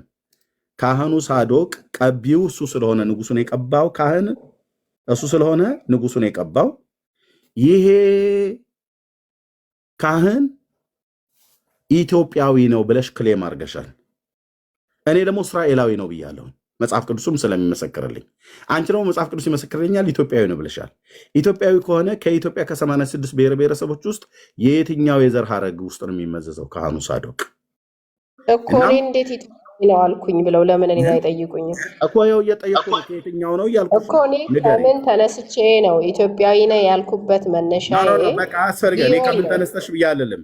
እኔ ዘር ሀረጉ በቃ ካለ ጊዮን ዘር ነው ሀረጉ መነሻዬ። ካወቅሽ ስለ ጊዮን ነው ማተማመን ያለብን። እኮ እሱን ነው የምናወራው። እሱን ልናወራ በቃ ቀቢውን ስለ ማወቅ ጊዮን አለብን። የማንተማመን ከሆነ ይበቃናል ወንድም። እህትዬ ቀቢውን ሳናቅ ተቀቢውንና የተቀባበትን ቦታ አንሄድም። አሁን በመጀመሪያ በቃ እኔ ሄዳለሁ። እኔ የት ነው ጊዮን ነው ኖ ጊዮን ነው ቀቢው ሀሳቤ ጊዮን ነው። ስለ ጊዮን ነው ችግሩ የሚፈታው ጊዮን ነው የኔና የእርስዎን ችግር። እህትዬ ተቀቢው ንጉስ በሉ እሺ። ለማንኛውም ፈለገ የተቀባበት ቦታ ጊዮን እህቴ ወሬ የለም። የተቀባበት ቦታ አቅም አለ ብለሽ ካልሽ እኔችን አሁን እኔ ጋር ትፊያት ማለት ነው። ወንድ ከሆነ ቀቢው ካህን ማን ነው? ቀቢው ካህን ማን ነው?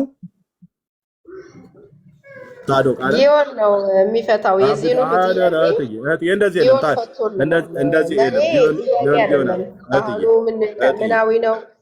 እህትዬ ሚዩት አድርጌሻለሁ። ቀቢው ካህን ሳዶቅ፣ ተቀቢው ንጉስ ሰለሞን። እሺ የተቀባበት ቦታ አልኩት። ቦታ የት ነው? ጊዮን። ኦኬ ጊዮን ጠቀለለ ሁሉ። አድምጭኝ እህትዬ አድምጭ። በደንብ አሰቃይሻለሁ ገና ማለት ነው፣ በታሪኩ ማለት ነው። ከቻልሽ አቅም ካልሽ፣ ካልሆነ ሌላ ያስተማረሽን ሰው ይዘሽ የምትመጪ ከሆነ እኔ አቅም የለኝም ብለሽ ካልሽ እለቅሻለሁ ማለት ነው። ኦኬ ኧረ እኔ አቅሜ እግዚአብሔር ነው፣ ሌላም ሰው አይደለም። መጽሐፍ ቅዱስ ስለ ጊዮን መልስ ሰጥቷል። እኔም የምሰጠው እሱን ነው። አድምጭኝ እህትዬ አድምጭኝ። መልክዓ ምድር። እሺ እግዚአብሔር ይስጥልን። ሰላም ቆዩሽ። መልክዓ ምድር የት ነው? መልክዓ ምድሩ ጂኦግራፊው ማለት ነው። አፍሪካ ውስጥ ነው? እስያ ውስጥ ነው? አውሮፓ ውስጥ ነው? ይሄንን ታመጫለሽ ማለት ነው። ልብ በሉ። እዚህ ክሌም ያደረገችው የወይዘሮ ስንዱ ያቺ የምትቃዥ ሴትዮ ያስተማረቻቸው ትምህርት ነው። ምን አለች? እዚህ አንደኛ ነገሥት መጽሐፍ ምዕራፍ 1 ቁጥር 38 ላይ ነው ያለ ነው። የእግዚአብሔርን ቃል መሰረተ ያደረገችው ገና እዚሁ ጋር ነው የቆመችው፣ ብዙ ሳትሄድ ማለት ነው። ምክንያቱም ካህኑ ሳዶቅ አለ። ይሄ ካህን ነው፣ የእግዚአብሔር ካህን ነው። ይሄ ደግሞ ነቢይ አለ። እዚህ ጋር ስለ እነዚህ ማውራት አለብን። የዮዳሄ ልጅ ደግሞ በንያስ የሚባልም ደግሞ አለ። የጦር አለቃ ነው ባይዘው። ይሄ በንያስ በጣም ምርጥ የሆነ የዳዊት ታማኝ የጦር አለቃ ነው። እነዚህ በጣም ይሄ ኃያላን ሰው ነው። ይሄም ኃያል የሆነ ነቢይ ነው። ይሄም ኃያል የሆነ ሊቀ ካህን ነው። ኦኬ። ስለዚህ እነዚህ ሰዎችን ኢትዮጵያዊ ናቸው ብላ ስትል የዘር ሐረጋቸውን እያንዳንዱን ከተናገረ በኋላ ከዛ ከሊታውያንና ፈሊታውያንም ደግሞ እዛው ኢትዮጵያ ውስጥ ምናልባት ጎጃም አካባቢ ሊሆኑ ይችላሉ የሚኖሩት፣ ሰከላ አካባቢ ነው ብላ ቅድም የባልቴት ወሬ ስታወራን ነበር። እሱን ሁሉ ጭምር እውነት ታደርገዋለች ማለት ነው። ካልሆነስ ያው የኦርቶዶክስ ቅዠት ነው የምታወሪው ማለት ነው። ኦርቶዶክስና እህተ ማርያም ይቃዣሉ ታሪክ ላይ። ያ ካልሆነ በስተቀር ቀቢውን ካህን ሳዶቅ ነገዱ ከኢትዮጵያ ነው ብለሻል። ማነው አገሩ ከኢትዮጵያ ነው ብለሻል። ነገዱ ከየት ነው እያልሻሉት? መልስ ካለሽ የለኝም በይ፣ ከሌለሽ የለኝም በይና ወደሚቀጥለው እንሂድ። አለሽ ወይ የለሽም መልስ? ከ86ቱ ብሔር ብሔረሰብ ከማን ነው የሚቀደው?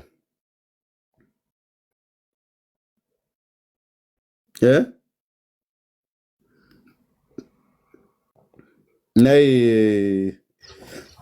የስንዷ ልጅ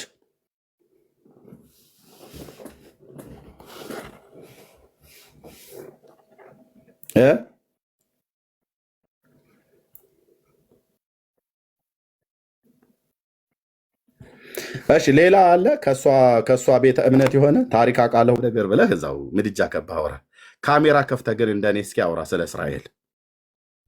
ጀግና ነህ አንተ። እውነት እችን ያልካትን ቃል ጀግና ነህ አልኩ። ጥላህን ትሸሸዋለህ አልኩ። ጥላህን ትደነግጠዋለህ። አጠገብህ ያለ ሰው ማን እንደሆነ እስከማታውቀው ድረስ ማለት ነው። ካሜራ ተደብቆ ማውራት ምን የሰውን ሀገር ታሪክ ለማበላሸት የእስራኤልን ታሪክ ለማጠልሸት የምትሄዱበትን ርቀት በእውቀት ከሆነ እዚህ እኔ ጋር አትችለኝም። የእውነት ነው ብዬ የምልህ። ሌላ ታሪኩን ይሄን ታሪክ አዎ ልክ ናት ባለች የስንዷ ልጅ ያለችው ልክ ነች ብሎ የሚል ሰው ካለ ይምጣና ከኔ ጋር ያውራ በእስራኤል ታሪክ ላይ። ይሄንን እስካሁን ድረስ ያወራችሁ እስራኤል የሚባል ህዝብና አገር የለም፣ ካርታ የለም፣ መጽሐፍ ቅዱስ የሚናገረው ውሸት ነው፣ ፌክ ነው፣ ለንግድ ነው ምናምን ነገር ብላችሁ ያላችሁትን በሙሉ መተህ እኔ ፊት እውነት አድርገው። የግድ እንኳን ካሜራ ላትከፍት ትችላለህ። ወሬ ማለት ነው ወሬ። አየኔ እስራኤልን ትክክል አይደለችም ብዬ ስል በመጽሐፍ ቅዱስ ትክክልም ናት ብዬ እንደ አገርም ደግሞ ስለምቀበላት ኦኬ፣ መጽሐፍ ቅዱስም ታሪክም ስለሚመሰክር የእስራኤልን ህልውና 100% አይደለም 1000% የምቀበል ሰው ነኝ። 1000% የራሳቸውን የእነሱን ታሪክ ምድረ ሌባ ሁሉ ሰርቃ አምጥተህ የእኛ ነው ብለህ የምትል ትውልድ አደብ ልትይዝ ይገባል። አደብ ልትይዝ ይገባል። በእውነት ነው የምልህ፣ አደብ ልትይዝ ይገባል። ለመሳደብ ከካሜራ ውጭ ተደብቀ ለመሳደብ ግን አታደርጋትም። ካሜራ ከፍተህ እንደዚህ ቅድም ያልከውን ቃል አትለውም።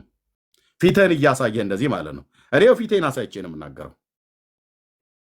ከተቃወምኳቸውም ፊቴን አሳይቼ ነው፣ ከደገፍኩም ፊቴን አሳይቼ ነው። የአምላኬ የእግዚአብሔር የሕያው አምላክ ቃል እስራኤል የሚባል አገርና ህዝብ ጥንትም አለ፣ ዛሬም አለ፣ ለዘላለምም ይቀጥላል። ምድር እስካለ ትውልድ እስካለ ድረስ ይቀጥላል። ወሬ አታወራ። በታሪክ ፊት መቆም የማትችሉ ያው ተነጋገርና ጊዮን የተባለው ቦታ አባይ ነው አልከኝ ማለት ንጉሱ ሰለሞን የተቀባው እዚህ አባይ ነው ብለህ አልከኝ። ጊዮን የተባለው የአባይን ወንዝና ጊዮን የተባለው ምንጭ መለየት አለብህ። በመጀመሪያ ጂኦግራፊ የእስራኤልን የጥንት መካከለኛው ምስራቅ ወይ አሁን መካከለኛው ምስራቅን ታሪክ ማጥናት አለብህ። ማንበብ አለብህ። ከካሜራ ጀርባ ተደገው ሴት የላከው የሚባል አይነት ማለት ነው። ትውልድ ዝም ብሎ ማናፋት አይደለም። አስነጥስልህ ነበር። ይሄ የአይሁዳውያን ጥላቻ ውስጥ አውሬው የተከለውን በደንብ አድርጌ ነበር ነቅዬ የማወጣልህ በእግዚአብሔር ቃል ማለት ነው። በደንብ ያው እሷን እህትን ልታስመልጣት ነው። አመለጠች። ታምልጥ፣ ችግር የለውም። ቅድም በተናገረች የማያቅ ሚስኪን መጽሐፍ ቅዱስን የማያነብ ትውልድ፣ ታሪክን የማያቅ ትውልድ ማለት ነው። የጊዮን ወንዝ የጊዮን ምንጭ የተባለው ኦኬ፣ የጊዮን ምንጭ የተባለው በኢየሩሳሌም ምስራቃዊ አቅጣጫ ላይ ያለው የቄድሮን ቫሊ የሚባለው ተብሎ የሚጠራው ነው። የንጉሱ የሕዝቅያስ ታናል። እንደዚሁም ደግሞ የቄድሮን ቫሊ ምን ተብሎ ይጠራል? ጊዮን ተብሎ ይጠራል። በነ ንጉሱ ሕዝቅያስ ኢዮስያስም ዘመን ማለት ነው። በዳዊትም ዘመን ከዳዊት ዘመን ጀምሮ ምን ይባላል? የጊዮን ምንጭ። ስፕሪንግ ማለት ያው ምንጭ ስለሆነ ማለት ነው። ውሃ አለው፣ የውሃ መፍለቂያ ማለት ነው። ከየት አልኩ? ኦልድ ሲቲው ኢየሩሳሌም እዚህ ጋር ሆኖ ቤተ መቅደሱ እዚህ ሆኖ ይሄኛው የቄድሮን ቫሊ ነው። በዚህ ማዶ ላይ ስትሻገር እዚህ ጎርጓዳው ጋር ጌቴሴማኒ አለ። እዚህ አካባቢ ላይ ስትሻገር የደብረ ዘይት ተራራ አለ። በምስራቅ በኩል ላይ ነው ያለው።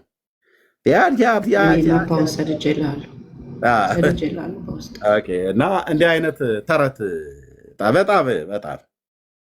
በጣም የሚያስጠላ ተረት ተውሽ ወገኖች፣ የሚያስጠላ ተረት። እንደው ትንሽ እንኳን የሚያዝናና ተረት እንኳን ብትናገሩ በእውነት የሚያስጠላ ተረት ተው። ይሄ ማለት ነው ታያል።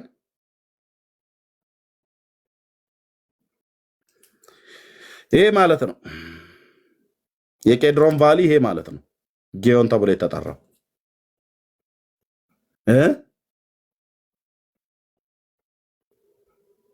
ኦልድ ሲቲው ይሄ ነው፣ የዳዊት ከተማ።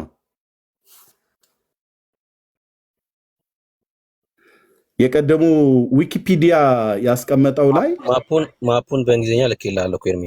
እሺ፣ አላየሁትም ነበር። አይ ዊኪፒዲያ ላይ እዚህ ያስቀመጠው ላይ እዚህ እንደም ያስችዬ ልኮታል። ቴንክ ዩ ጌታ ይባርከው። ያው ኦልድ ሲቲ ይሄን ይመስላል፣ የዳዊት ከተማ ማለት ነው። ሲቲ ኦፍ ዴቪድ፣ ቴምፕል ማውንት፣ ቤተ መቅደሱ የነበረበት። ጊዮን ስፕሪንግ ማለት የጊዮን ምንጭ ማለት ነው። የቄድሮን ቫሊ ማለት ይሄ የኢየሩሳሌም ምስራቁ ፓርት ማለት ነው። የተዘጋው በር ተብሎ የሚባለው እዚህ አካባቢ ላይ ባለበት ማለት ነው። ይሄ የኢየሩሳሌም ምስራቅ ነው።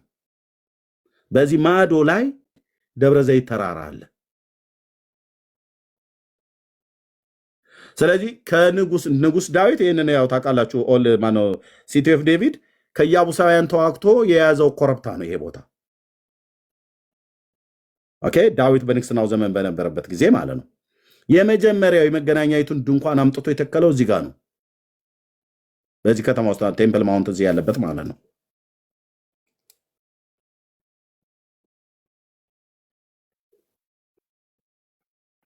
ስለዚህ ሲያምራችሁ ይቀራል። ኢየሩሳሌም የኢትዮጵያ ግዛት ሆና በታሪክ አታቅ። ኢየሩሳሌም ከጥንት ጀምሮ ከዛሬ 3000 ዓመት ጀምሮ የእስራኤላውያኑ ከተማ ናት። ዳዊት የያዛት ያኔ ስለሆነ ማለት ነው። ከዛ በፊት የከነዓናውያን ሆና የተቆጠረች ከተማ ናት። የከነዓን ልጆች ኢያቡሳውያን፣ ጌርጌሶናውያን፣ ኢያውያውያን እና ራሱ ኢያቡሳውያን ሁሉ ጭምር የነበሩባት ማለት ነው። ኬጣውያን፣ ፌሪዛውያን፣ ኢያቡሳውያን፣ ጌርጌሶናውያን፣ ኢያውያውያን የነበሩባት ምድር ናት። የከነዓን 12ቱ አባቶች የተባሉት ማለት ነው። እግዚአብሔር በኃጢአታቸው ምክንያት እስኪያጠፋቸው ድረስ የአሞራውያን ኃጢአት ገና አልተፈጸመምና ይላል ዘፍጥረት መጽሐፍ ምዕራፍ 15 ላይ የአምላካችን የእግዚአብሔር ቃል ሲናገር የአሞራውያን ኃጢአት አልተፈጸመም ምድሪቱ ላይ የነበሩት። ስለዚህ እግዚአብሔር እነዛ 7ቱን ነገስታት በኢያሱ ዘመን በበረዶ ድንጋይ በተርብ ሁሉ እያባረረ ምድሪቱን ሁሉ ከወረሱ በኋላ እዚህ ግን ኢያቡሳውያን ይዘዋት ነበር። ይህንን የጽዮንን ኮረብታ ማለት ነው፣ የጽዮንን ተራራ ዳዊት ተዋግቶ ኢያቡሳውያንን ካስለቀቀ በኋላ ነው ከተማይቱ ማለት ያችን ኮረብታ የያዘ አምባ ነበረች፣ ኮረብታ ማለት ነው። እሱን የያዘ ድንኳኑን በዛ ተከለ። የዛሬ 3000 ዓመት ወንድሞች እናቶች፣ ከዛ ጊዜ ጀምሮ የጽዮናውያኑ ከተማ ናት። እግዚአብሔርም በኋላ የራሴ ከተማ ብሎ የጠራት ከተማ ናት። እቺ ካርታ ላይ የምታዩት ዳዊት እዚህ ስለነበረ ነው ልጁን ወስደው በጊዮን እዚህ አነገሱት ይላል። ጊዮን ማለት ጊዮን ስፕሪንግ የጊዮን ምንጭ ውሃ ባለበት ነው። በዛ ነው የነገሰው። ኢትዮጵያ አምጥቶ ይልናል ብኩን ታሪክ የማያቀዝ ኢትዮጵያ ሁሉ ነገር ኢትዮጵያ። ኧረ እፈሩ እንደው በመድኃኔዓለም በእውነት እንዳላቸው ነው የሚያሳየው። የፈለገ ጥሉ እንጂ ወገኖቼ ምንም የምታመጣው ነገር የለም። ፌንጣ ብትቆጣ እግሯን ጥላ መጣች ይላል። ኢየሩሳሌም እስራኤል ላይ ተቆጥታ ምንም የምታመጣው ነገር የለም። ምንም ኦኬ፣ ምንም የምታመጡት ነገር የለም። ያው የጊዮን ስፕሪንግ ወተሩ ማለት ነው ውሃው የሚፈልቅበት ምንጭ ማለት ነው። የጊዮን ምንጭ ከዚህ ነው የሚፈልቀው። የሕዝቅያ ታናል ማለት ሕዝቅያስ የሚባለው የዛሬ 2700 ዓመት ዘመን የነበረ ማለት ነው። በኢሳያስ ዘመን የነበረው ንጉስ ነው አንደኛው ሕዝቅያስ። በኢዮአታም በሕዝቅያስና በአካዝ እንደዚሁም በኦዚያን ዘመን አራቱ የይሁዳ ነገስታት ዘመን ላይ ኢሳያስ ነበረ። ስለዚህ የዛሬ 2700 ዓመት ቅድመ ልደተ ክርስቶስ 700 ዓመት ነበር ኢሳያስ የነበረው እና የጊዮን ስፕሪንግ ወተሩ ይሄ ነው ብራዘር። የቄድሮን ቫሊን ይዞ እዚህ የሚመጣው ወርታች ማለት ነው። እንዴ ውሸት አይሰለቻችሁም እንዴ? የሰውን ሀገር ታሪክ ለማድረግ መሯሯጥ። ቄድሮን ቫሊ ይሄ ነው ጊዮን የተባለው።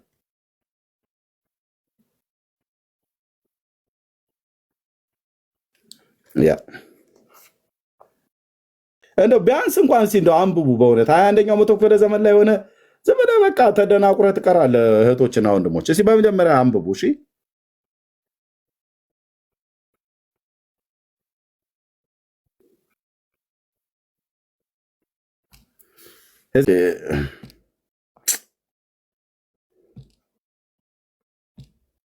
ምንድን ነው አይከፍትም ወንድምነት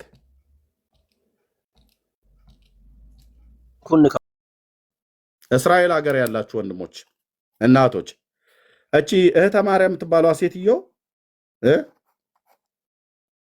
እህተ ማርያም የምትባለዋ ሴትዮ ወይ ደግሞ ወይዘሮ ስንዱ እስራኤል ለመጎብኘት የምትመጣ ከሆነ ተይዛ መጠየቅ አለባት። ተይዛ ከየት አምጥታ እንዲህ አይነት ታሪክ እያስተማረች እንዳለች መጠየቅ አለባት። ነጮቹም እስራኤላውያን አይደሉም፣ እስራኤል የሚባለ ሀገርና ህዝብ የለም ብላ በአገር ላይ ነው የተናገረችው። ምናልባት እንደ ቀላል ነገር እናንተ ሴት ምናምን ነገር ብለህ ንቀ ከሆነ ኖ እንዳትንቅ። እሷን ስጠይቃት እሷ ከሌላ ይቀዳቸዋል። እሷ አንዱ እያለ እየተመዘዘ የሚመጣ ታሪክ ይኖራል ብዬ አስባለሁ። ኤርሚ አቤት ወንድምነት።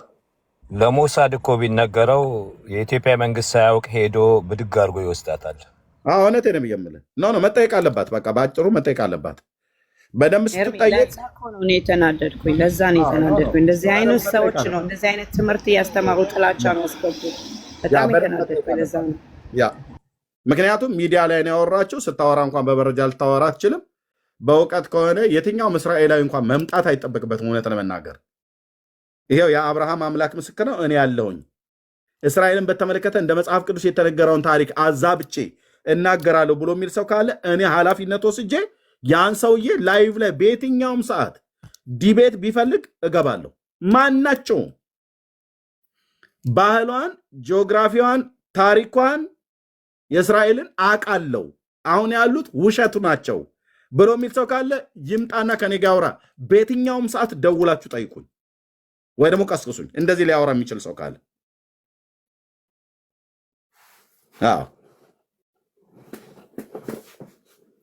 ከዛ ውጭ ግን እዚህ ውጭ ሆነው እየተሳደቡ ስለዚህ ንጉሱ ዳዊት ወንድሞችና እህቶች የዳዊት ልጅ ሰለሞን የተቀባው በጊዮን ብሎ የሚለው መጽሐፍ ቅዱሱ ጊዮን ወንዝ አባይ የሚለው ሳይሆን የጊዮን ምንጭ አለ በዛው። እኔ በደንብ አሁን ቀልድ እንደው ተረተ ብሎ ቢባል እንጂ በደንብ እንደ ሎተሪ ትኬት ቢፋቁ በጽዮናውያን ጥላቻ ውስጣቸው ያበዱ በተሳሳተ ትርክት አእምሯቸውን የተቀሙ እውነትን የጣሉ ብኩን ትውልድ ነው ያለው። ኤርሚ ልንገርህ አይደል ኢትዮጵያውያን እስራኤልን እንደሚጠሉ ታውቃለህ አይደል? እስራኤልን በየስፍራው በጣም ነው የሚጠሉት። እስራኤልን አይወዱም ጠቅላላ። እኔ ያጋጠመኝ ኢትዮጵያውያን ለምን እንደሆነ አላውቅም፣ እንዳውም ለፓለስታይን ነው የሚያደሉት እና በእስራኤል ጥላቻ የተሞሉ ናቸው። ይሄ ደግሞ ያላቸው ስፕሪት ነው። አሁን ቅድም በዕብራይስጥ ሲናገሩ ወገኖቻችን ከስር ስጽፍ ነበር። ሆምሲክ ነው የሚሰማን፣ የሆነ ፍቅር ይሰማናል። እኛ በክርስቶስ ሄዳንን የተመዘዝንበት ግንድ ነው። እስራኤልን በጣም እንወዳለን፣ ግን ብዙ ኢትዮጵያውያን ይሄው ይሰማሉ። ከ1000 ሰው በላይ አለ፣ እስራኤልን አይወዱም። ይሄ እውነት ነው የምናገረው። ብዙዎቹ ነው የምለው፣ ሁሉም አይደለም፣ በአብዛኛው አይወዱም። በተለያየ ጊዜ ይህንን ሰብተናል። በጥላቻ የተሞሉ ናቸው፣ እስራኤልን አይወዱም።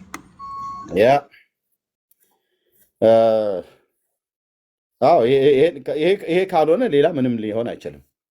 እንዴ በሙሉ እኮ የምድሪቱ ታሪክ እኮ እንደ ወሬው ቢሆን ኢትዮጵያ እኮ መጥተዋል እኮ።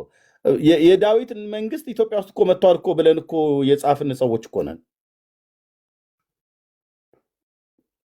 የዳዊት መንግስት ኢትዮጵያ ውስጥ ነው። ታቦቱ ኢትዮጵያ ውስጥ ነው። መስቀሉ ኢትዮጵያ ውስጥ ነው። አብርሃም ኢትዮጵያዊ ነው። መልከጼዴቅ ኢትዮጵያዊ ነው። ዳዊት ኢትዮጵያዊ ነው። ኢትዮጵያዊ ነው ብለው ማለት ነው። ወንድሞች ናቶቼ ኢየሱስ ኢትዮጵያዊ ነው። ይሄው አሁን የሰማችሁት ሀራሃራ የሚባለው ሲናገር ነበረ። እችም እህታውን የተናገረችው ከየትም አምጥቶት እንዳይመስል ብራና ላይ ተጽፏል ተብሎ ሀራሃራ የሚባለው እዚህ ሚዲያ ላይ ፖለቲካ ውስጥ የሚሰራ የነበረ ሰው ሲናገር ሰምታችሁታል። ያጣዬ ሰው ነው ብሎ ማለት ነው። የአማራ ተወላጅ ነው፣ አጣዬ ነው ብሎ ነው የተናገረው። ሰሜን ሸዋ የተጻፈ እኮ አለ እኮ ነው ብሎ ያለው እውነቱን እኮ ነው። የተጻፈው ብራና ላይ አለ። ገዳማውያን አባቶች ጽፈዋል አለ። እችምት መጣችና ደገመች። ኢትዮጵያዊ ነው አለች። የተጠመቀው ዮርዳኖስ ሳይሆን ኢትዮጵያ ነው አለች። ምንድነው ሁሉ ነገር ኢትዮጵያ ነው ብለው ያሉት ብለህ ብትል እስራኤል የሚባል ሀገርና ህዝብ ቢሰረዝ ቢጠፋ ዘር ትውልድ ቢጠፋ ደስ ይላቸዋል። ግን ብራዘር አንተ ትጠፋለህ እንጂ እስራኤል የሚባልን ህዝብና አገርን አታጠፋውም። እንኳን በምላስህ በጦርነት ብትገጥም አታጠፋውም።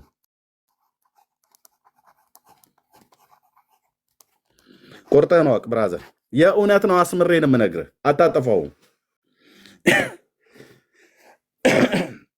እንኳን የሆነች ባልቴት ሴትዮ ሰብስባ የምታስወሩ አይደለም የኢትዮጵያ ህዝብ አይደለም የዓለም ህዝብ ተደራጅቶ እስራኤል የሚባል ሀገርና ህዝብ ይጥፋ ብሎ ቢል እችን የምታክል የበሬ ግንባር የምታክል መሬት ብትሆን ዓለም ቢደራጅ የሰማይ አምላክ እግዚአብሔር እንዲጠፋ ያልወሰነበት ህዝብ ነው።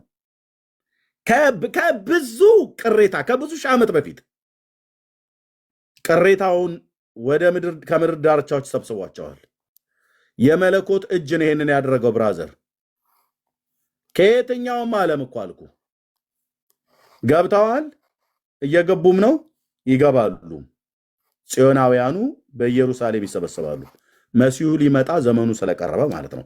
ስለዚህ እሱ ካላጠፋው በስተቀር ልታጠፋው አትችልም።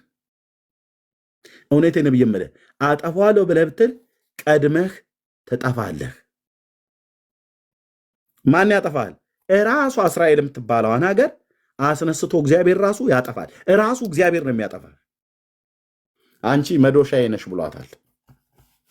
ይህን ትንቢት አትችለውም። ይህን ቃል ኪዳን አትችለውም ብራዘር። ይህን ቃል ኪዳን አትችለውም። መዶሻዬ ነሽ፣ በአንቺ ነገስታቱን አደቃለሁ ብሏታል። አደቃለሁ፣ በአንቺ ኃያላንን እሰብራለሁ ብሏታል። ቆይ ላንብብልህ ሆን ብዬ አንተ ዝም ብለህ ሰኔ ጎልጎታ እያነበብክ እየበጣህ ሳሊ ለነ ቅድስት ብለህ መተህ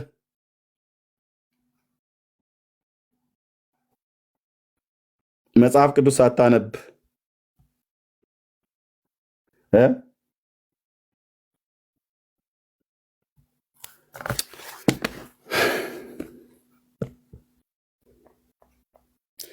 ኤርሚያው 51 19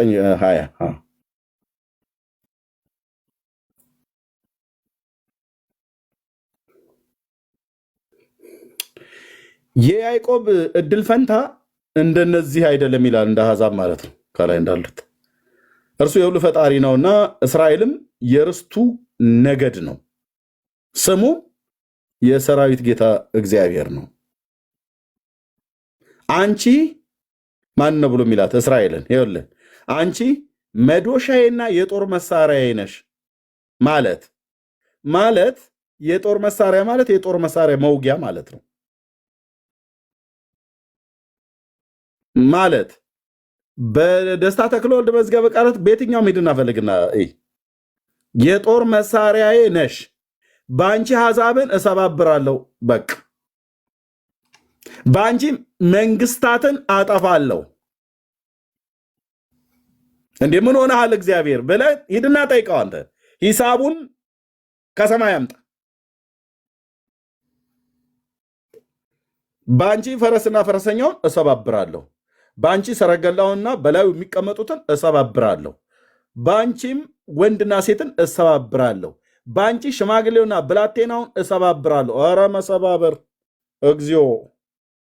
ጎልማሳውና ቆነጃጅቱን እሰባብራለሁ፣ በአንቺ እረኛውና መንጋውን እሰባብራለሁ፣ በአንቺ አራሹና አጥማጁን እሰባብራለሁ፣ በአንቺ አለቆችና ሹማምንቶችን እሰባብራለሁ።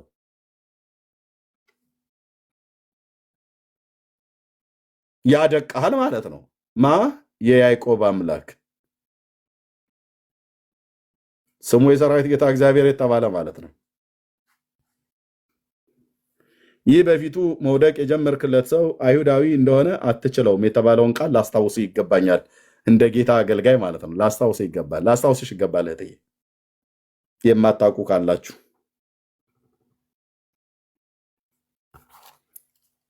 እነሱ እንኳን ዝም ቢሉህ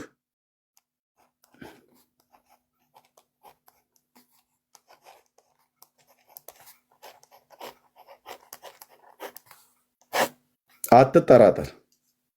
እነሱ እንኳን ዝም ቢሉህ ማለት ነው ኪዳኑ ራሱ ይጥልሃል።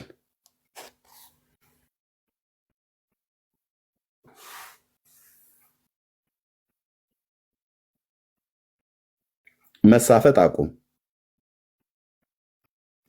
ልትጽናና ትችላለህ። ኢየሩሳሌም የኛ ነው፣ እንትኑም የኛ ነው፣ የኛ ነው ምናምን ብለህ በቃ በዚህ ምን አለ በንግግር ያህል የኛ ብናደርገው ብለህ ብትል ለጨዋታ ከሆነ ትችላለህ። ለጨዋታ ከሆነ ትችላለህ። ከዛ ውጭ ግን ጥላቻ ጥሩ አይደለም። ወንድሞች እናቶች፣ እውነቴን የምልህ ጥላቻ ጥሩ አይደለም። ጥላቻ ጥሩ አይደለም። አምላክ ስላለው እኮ ነው። አምላክ ስላለው ነው። በስድስቱ ቀን ጦርነት ጠላቶቹን ቁርጥምጥም አድርጎ የበላው 6 ቀን። አሜሪካ ኦሳማ ቢንላደን ለመግደል ምን ያህል ዘመን እንደፈጀባት አስቡ። በ6 ቀን ማለት በሻባት በ7ኛው ቀን አርፈዋል ማለት ነው። ይኸውልህ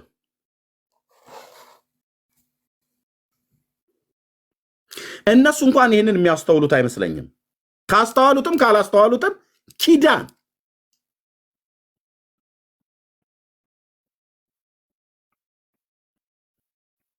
የስድስቱ ቀን ጦርነት ሲገርመን ጠላቶቻቸው ስንት ናቸው? በዙሪያቸው የተሰበሰቡ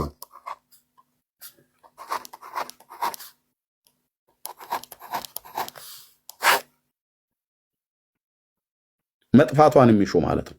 300 ሚሊዮን ጠላቶች በዙሪያ አሉ። ቁርጥምጥምጥምጥም አድርገው እንደ ቺፕስ ሊበሏቸው የሚፈልጉ ከምን የተነሳ ገና አሉ። ኪዳን ሰጪው ደግሞ የአብርሃም አምላክ ጌታዬ ስላለ እኔ የማመልከው ጌታ ኢየሱስ ክርስቶስ የሚናገር አምላክ ነው። ባለፈው ነግራቸዋለሁ። አንዲት እህት እዚሁ አለች፣ እየተከታተለች ነው። ስትጸልይ ባንዲራቸውን ይዛ ስትጸልይ ማለት ባንዲራ ሳይሆን የሚጸልዩበትን ፎጣ ይዛ ስትጸልይ ጌታ እንቁላል አሳየኛለች። በእንቁላሉ ውስጠኛው ያለችዋን ቢጫዋና ፈሳሹ አለ አይደል? እንቁላሉ ተከፍቶ በራእይ ነው የምታየው። አስኳሏን አሳይታት ህዝቤ እነሱ ቢተውኝ እኔ አልተውኳቸውም ብሎ የሚል ድምፅ እየሰማች ለእኔ እስራኤል ማለት በእንቁላል ውስጥ እንዳለ አስኳል ነው ብሎ የሚለኝን ድምፅ ሰማዋለች። ኢየሱስ ጌታ ነው። ኢየሱስ ጌታ እኮ ነው ብዬ የምልህ የማመልከው የሺዋው አዶን የሚናገር ጌታ ነው። ስለምጸልይ ስለ ምድሪቱ ማለት ነው። ምን አለ? እንቁላል ውስጥ ያለችዋ አስኳል እስራኤልን 2 ሳምንት አልሆነም ወንድሞች እናቶቼ። እስራኤል ክርስቲያኖች እኮ በጣም ብዙዎች አሉ የሚጸልዩ። እስራኤል ለእኔ ህዝቤ ቢተወኝም እኔ ግን አልተውኩትም፣ ለእኔ አስኳል ነው። ይኸው ጌታዬ ኢየሱስ በፊቱ የቆምኩት ምስክር ነው።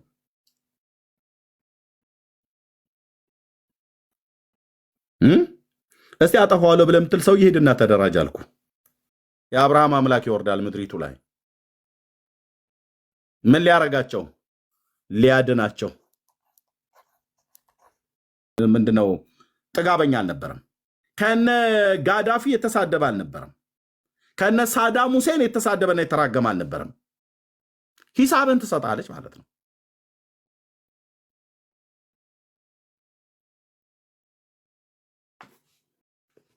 ያው ከዛ ስትነርትህ ዳውን ዳውን እስራኤል ዳውን ዳውን ብለህ ልትለው ወይ ባንዲራ ይዘህ ልታቃጠል ካልሆነ በስተቀር ምንም አታመጣም።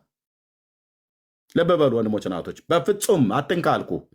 አትንካ፣ ድንበር አትለፍ። ለአብርሃም የገባው ኪዳን የሚረግሙ የተረገሙ ይሆናሉ፣ የሚባርኩ የተባረኩ ይሆናሉ። ኪዳኑ አሁን ድረስ ይሰራል። ስለ ወንድ ብዬ አሁን ድረስ ይሰራል። እስቲ በቤታችሁ ቼክ አድርጉት ወንድሞች እናቶች። አፈር እየበተንክ አቧራ እየረጨህ የሆነ ነገር ሰንደል ምንም ንገርክ የእስራኤልን ስም እየጠራ እስኪ እርገም። በእውነት እልሃለሁ በአንድ ወር ውስጥ ታየዋለህ። ቤት ላይ ቼክ አድርጉ። ከፈለክ ቼክ ማድረግ የምትፈልግ ከሆነ ማለት ነው። ቼክ አድርግ።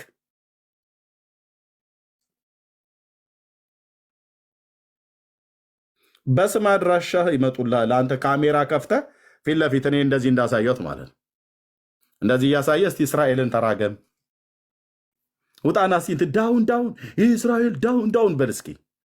ባለህበት ታስተኛለች ከፈለገች ማለት ነው። ለህልውና ስጋት ከሆንክ ምንም ችግር የለም። እስርህ የሚመጣው ሰው ማን እንደሆነ አታውቀውም። ነጭውን ጥቁር፣ ሴቱን ወንድ፣ ምን ይሁን ምን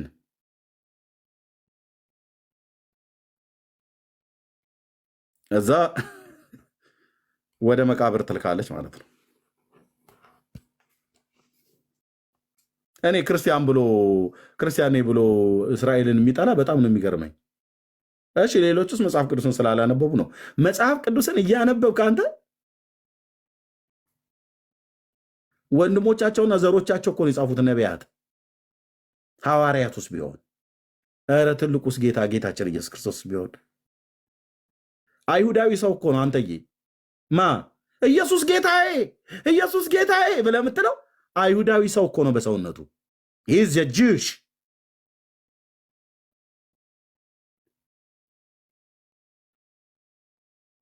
እና ዘሮች ይለቁ ይደፉ፣ እኔ ግን አንተን ወድሃለሁ፣ ዘሮች ግን ቢያልቁ እኔ ደስ ይለኛል ብለህ ስትለው ደስታ የሚሰማው ይመስልሃል እንዴ? ራሱ ጌታ ኢየሱስ ወገኔ አይልም ይመስልሃል? ወገኔ ህዝቤ ነው ብሎ የሚል አይመስልም? ሰው መጽሐፍ ቅዱስ እያነበበ እስራኤል $1 ነው የሆኑ ቅባቶች የገዛችው ማማ እና እቃውን ገዛን። እየገዛን እያለን ጠየቅናቸው እስራኤላውያን መሆናቸውን ቀስ ብለን ሌሎች እንዳይሰሙ ብለን ማለት ነው፣ ለእነሱ ደህንነት ምናምን ነገር ብሎ በሚል ተጠንቅቀን እና እየሳቁ ምናምን ነገር አዎ አለችን። ወታደሮች እንደሆኑ ያው ታውቃለህ፣ ሰውነታቸው ፍርጠምጥም ያለ ነው። አዎ አለች እና እንደምወዳቸው ሚስቴ ስትነግራቸው ልክ ገና አዎ ስትለኝ እምቤ መጣ። ታውቃለህ ሞል ውስጥ እኔ ያቺ አዎ ብላ ባለችኝ እዛ ጋ ቆማ ቅባቱን በምትሸጠዋ ሴት ውስጥ እነ ሳራን እነ ዳዊትን አርቄ አይቼ መሲሁን እነሱን አይቼ ነው እምቤ መጣ እና ባሌ በጣም ይወዳቸዋል አለቻት። ያስታውቅበታል አይኑ ላይ አለች። አይኔ በእንባ ተቀደነ። ስሰማት እያለቀስኩ ነበር የሳምኳትና በቃ ሶሪ ምናምን ነገር አለች። ምንም እኮ አላደረገችኝም፣ ግን ወንድሞቼ እነሱ እንደ ማንኛውም ሰው ክፉ እንኳን ቢሆኑ ግን ኪዳን ያለው ህዝብ ነው። አምላክ ያለው ህዝብ ነው። ተስፋ ያለው ህዝብ ነው። ዓለም ቢወራጭ እኮ አልኩ ልታጠፋው የእስራኤል ስም ከምድር ልትደመስሰው አትችልም በፍጹም አልኩ። ብራዘር የሚደመስስ አምላክ አለ። የማትቋቋመው ክንድ አለ።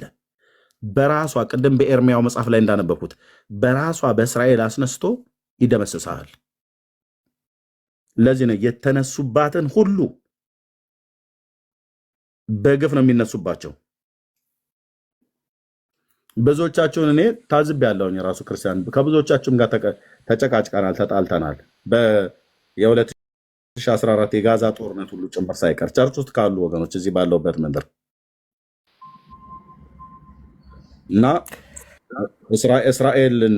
እስራኤልን ወንድሞች ናቶች አንዴ ይቅርታ፣ እስራኤልን አትደመስሰውም፣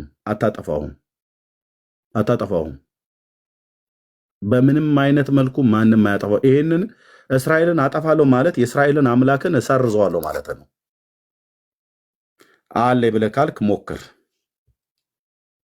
ባንቺ ነገስታትን አደቃለሁ፣ ባንቺ ታላላቁን እሰብራለሁ፣ ባንቺ ኃያላንን እመታለሁ። ሰብራለሁ ነው ያለው ጌታ። እሰብራለሁ። ይሄ ትንቢት ገና በግልጽ ከዚህ በፊትም እየተፈጸመ አለ፣ አሁንም ያላለ ገና ለወደፊት ይሆናል አልኩ። አርመጌዲዮን ሁሉ ጭምር ሳይቀር የሚሆን ነው። አንቺ መዶሻዬና የጦር መሳሪያ ነሽ። የእስራኤል አምላክ የያዕቆብ ንጉሴን ሲናገር በስሜት አይደለም የተናገረው፣ ተሳስቶ አይደለም የተናገረው። በሱ ዘንድ በስተት የተደረገ በስሜት የተነገረ ነገር የለም። እኔ እግዚአብሔር ነኝ፣ ጽድቅን እናገራለሁ፣ ቅንንም ነገር አወራለሁ ብሎ ሲል እግዚአብሔር ጻድቅ አምላክ ነው። በስሜት የተነገረ በስተት የተደረገ ነገር በሱ ዘንድ የለም። ተሳስቶ አያቅም። በስሜት ተናግሮ አያቅም። ለጊዜያዊ ተናግሮ አያቅም። ሲወድ እንኳን በዘላለም መውደድ ነው የወደዳቸው። እስራኤልን ራሱ በዘላለም ፍቅር ወድጄሻለሁ እና አንተ ማን ስለሆንክ ነው የምታጠፋው አልኩ። ማን ስለሆንክ ነው የምሰርዘው? የማን ዘር ማን ሊሰርዝ ይችላል? ብራዘር እራሱ አስነስታ ትሰርዛለች ማለት ነው። ከጋዛ ተማር። ኦኬ ከነሲኒዋር ተማር ብራዘር። መጥፋትን ከፈለክ ትልካለች። እስከተወሰነ ጊዜ ድረስ ልታርግ ትችላለህ። ልትጎዳት፣ ልትነክሳት፣ ልታደማት ምናምን ነገር ግን አልኩ እሷን አንክሳት ነክሳት በሆነ ቦታ እየደማች አንተን ግን ህልውናህን ታጠፋዋለች ከምድር ላይ። ትውልድ ተማር። በአረብኛ ቋንቋ ችዬ በነገራችሁ ደስ ባለኝ ነበረ። ምን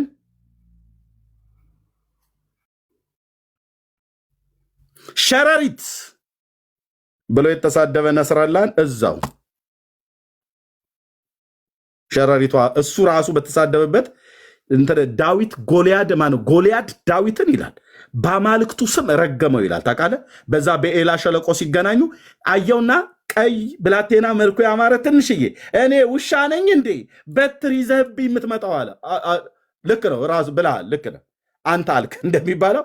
አዎ ሰውነቱ ቢገዝፍም ግን ሰውየው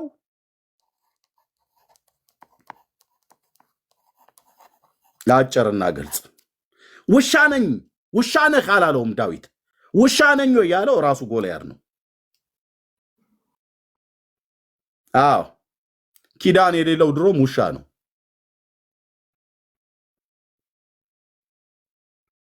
እናስ ሚኪን ጋብዣዋለሁኝ። ምንድነው ማሽቃበጥ ስለ እስራኤል ያለው? እነዚህ ናቸው ቅድም ያልኩ ኦርቶዶክሶች እስራኤልን አይወዱም ያልኩ። በደንብ ያዙት፣ ፎቶውን በደንብ ያዙት። አሜሪካ ሀገር የሚኖረው በሕያው ጌታ ፊት አልኳችሁ። ቆይ በእውነት እስራኤል ያላችሁ አይደል? የገባችሁ ወገኖች፣ ሌሎችም ትከታተሉ ያላችሁ አይደል? ሚካኤል ይባላል። አሜሪካ ነው ያለው። ግቡና ፎቶውን ስክሪንሾት አድርጉና ያዙና ሰላምዬ እስራኤል ሀገር አሜሪካ ሀገር ነው የሚኖረው። ለእስራኤል ህዝብ የሚል በእውቀት አይሞግትም። እንዳትንቁ እስራኤላውያን ያላችሁ አላችሁ፣ እዚህ በጣም ብዙዎች ደህንነት ክፍል ውስጥ ያላችሁ አላችሁ፣ መከላከያ ውስጥ ያላችሁ አላችሁ። እንደነኛ አይነቶችን ጥቃቅን ቀበሮች ነው አጥምዳችሁ መያዝ ያለባችሁ። አናግሯቸው፣ አናግሩት ባለበት ሀገር አሜሪካ ሀገር ነው ያለው። አድራሻውን ፈልገን ልንሰጣችሁ እንችላለን። እነኚህ ናቸው የጽዮንን ጥላቻ የሚቀሰቅሱ። እስራኤል የሚባል ዘር መጥፋት አለበት ብለው ከሚሉ አንዱ ነው ማለት ነው። ምንድነው የምታወራው ወንድም አለም? የምትጽፈውን ቆይ ግድ የለም ብራዘር፣ ያናግሩሃል አልኩ ወንድምዬ፣ በያው ጌታ ፊት አልኩ። በወንጌልና በእነሱ ላይ አልቀልድም። እኔ እኮ ያለሁት ዴሞክራሲ ያለበት ሀገር ነው። እዛው አሜሪካን ያለው አሜሪካ አሉ ለኮሩ ሰው የሚታረድበት ሀገር ላይ አይደለም። ያወሩሃል ብራዘር፣ ዲሞክራሲ ቢሆንም ያወሩሃል። ባልተማረ አፍ አታስፈራራ በእናትህ ብራዘር። ኦኬ እኮ በጣም አድምጠኝ። ዲሞክራሲ በጥላቻ ነው። እስኪ ወንድ መልስልን። ዲሞክራሲ በጥላቻ ነው። ታነበው መጽሐፍ የማን መጽሐፍ ነው? የእግዚአብሔር ሕዝብ ይሁዲ ታችረት ፈሪ ታችረት ያዙት ማለት ፎቶውን ያዙት፣ አናግሩት። አሜሪካ ሀገር ነው የሚኖረው። እነኚህ ናቸው የጽዮናን ጥላቻ እያሉ የሚቀሰቀሱ ማለት ነው። ምን ነበር ስጽፍ የነበረው ታዲያ? ኤርሚ ከሶፊ ቤት እኔን አግኝቶኝ ሙሉ ጨርጎ ነው የሰደበኝና አንቺ ጭራሽ ሞሳድ ነሽ ምን ልታረጊ እዚህ ገባሽ ብሎ ሲያወራ ነበር። አሁን አፍ ካለህ ናገባ ችግር የለውም። ኖ እንዳገር እናንተ እንዳገር ተከታተላችሁት። ህልውና ላይ የሚናገረው ነገር ካለ ጌታ እግዚአብሔር ምስክር ነው። እያንዳንዱን አናግሯቸው፣ በያለበት ሀገር ማለት ነው። አሜሪካን የሚቀመጠው እዛው አሉ። ለአሜሪካን ቀጥታ የሚያወሩ ማለት ነው። ለህልውናቸው ስጋት ሆነ እዚህ ጠግበህ የምታናፋ ከሆነ ሶሻል ሚዲያው ላይ እየወጣህ አታወራም። በእውቀት ከሆነ ግን ናና ግባና አውራ።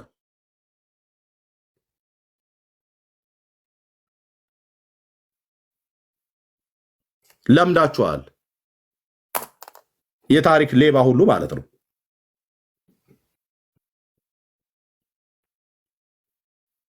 ጻፍ ስክሪንሾት አድርገው ይይዙልሃል ማለት ይከታተሉሃል አሉ። እዚህ ገስት ላይ ስለገቡ ብቻ እንዳይመስሉ ያልገቡትም ጭምር ማለት ነው።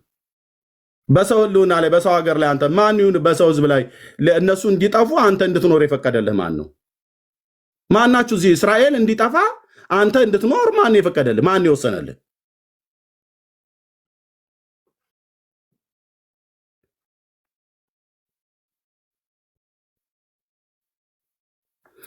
ካለበት ሀገር ብትፈልገው ራሳቸው ዲፖርት ላይ ያስደርጉ ይችላሉ። ለህልውናቸው ስጋት ከሆንክ ማለት ነው። አሜሪካ የሆንክ እንደሆነ ታዲያ ትፈራለህ እንዴ? ብልግና እኮ ነው።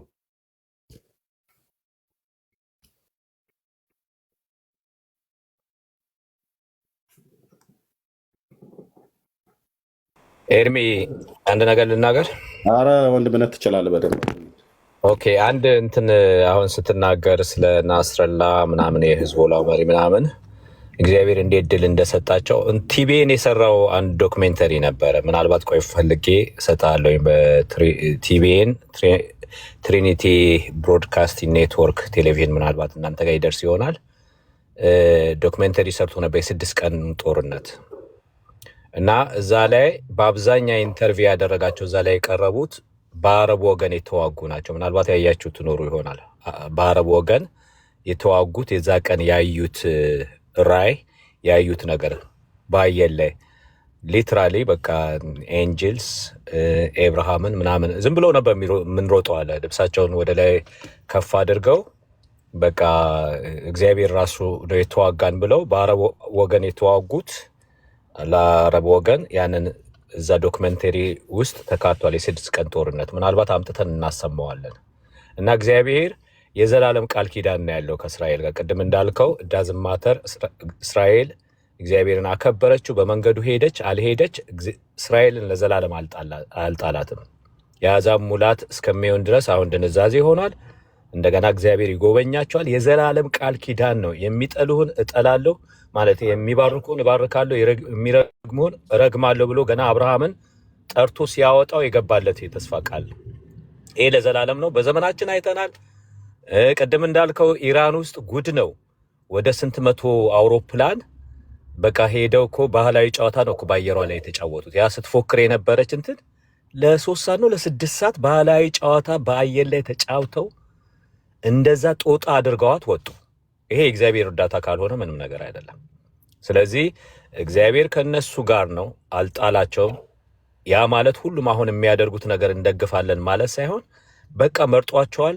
ሕግ ከነሱ ነው፣ አባቶች ከነሱ ነው፣ ነቢያት ከነሱ ነው፣ መጽሐፍ ከነሱ ነው።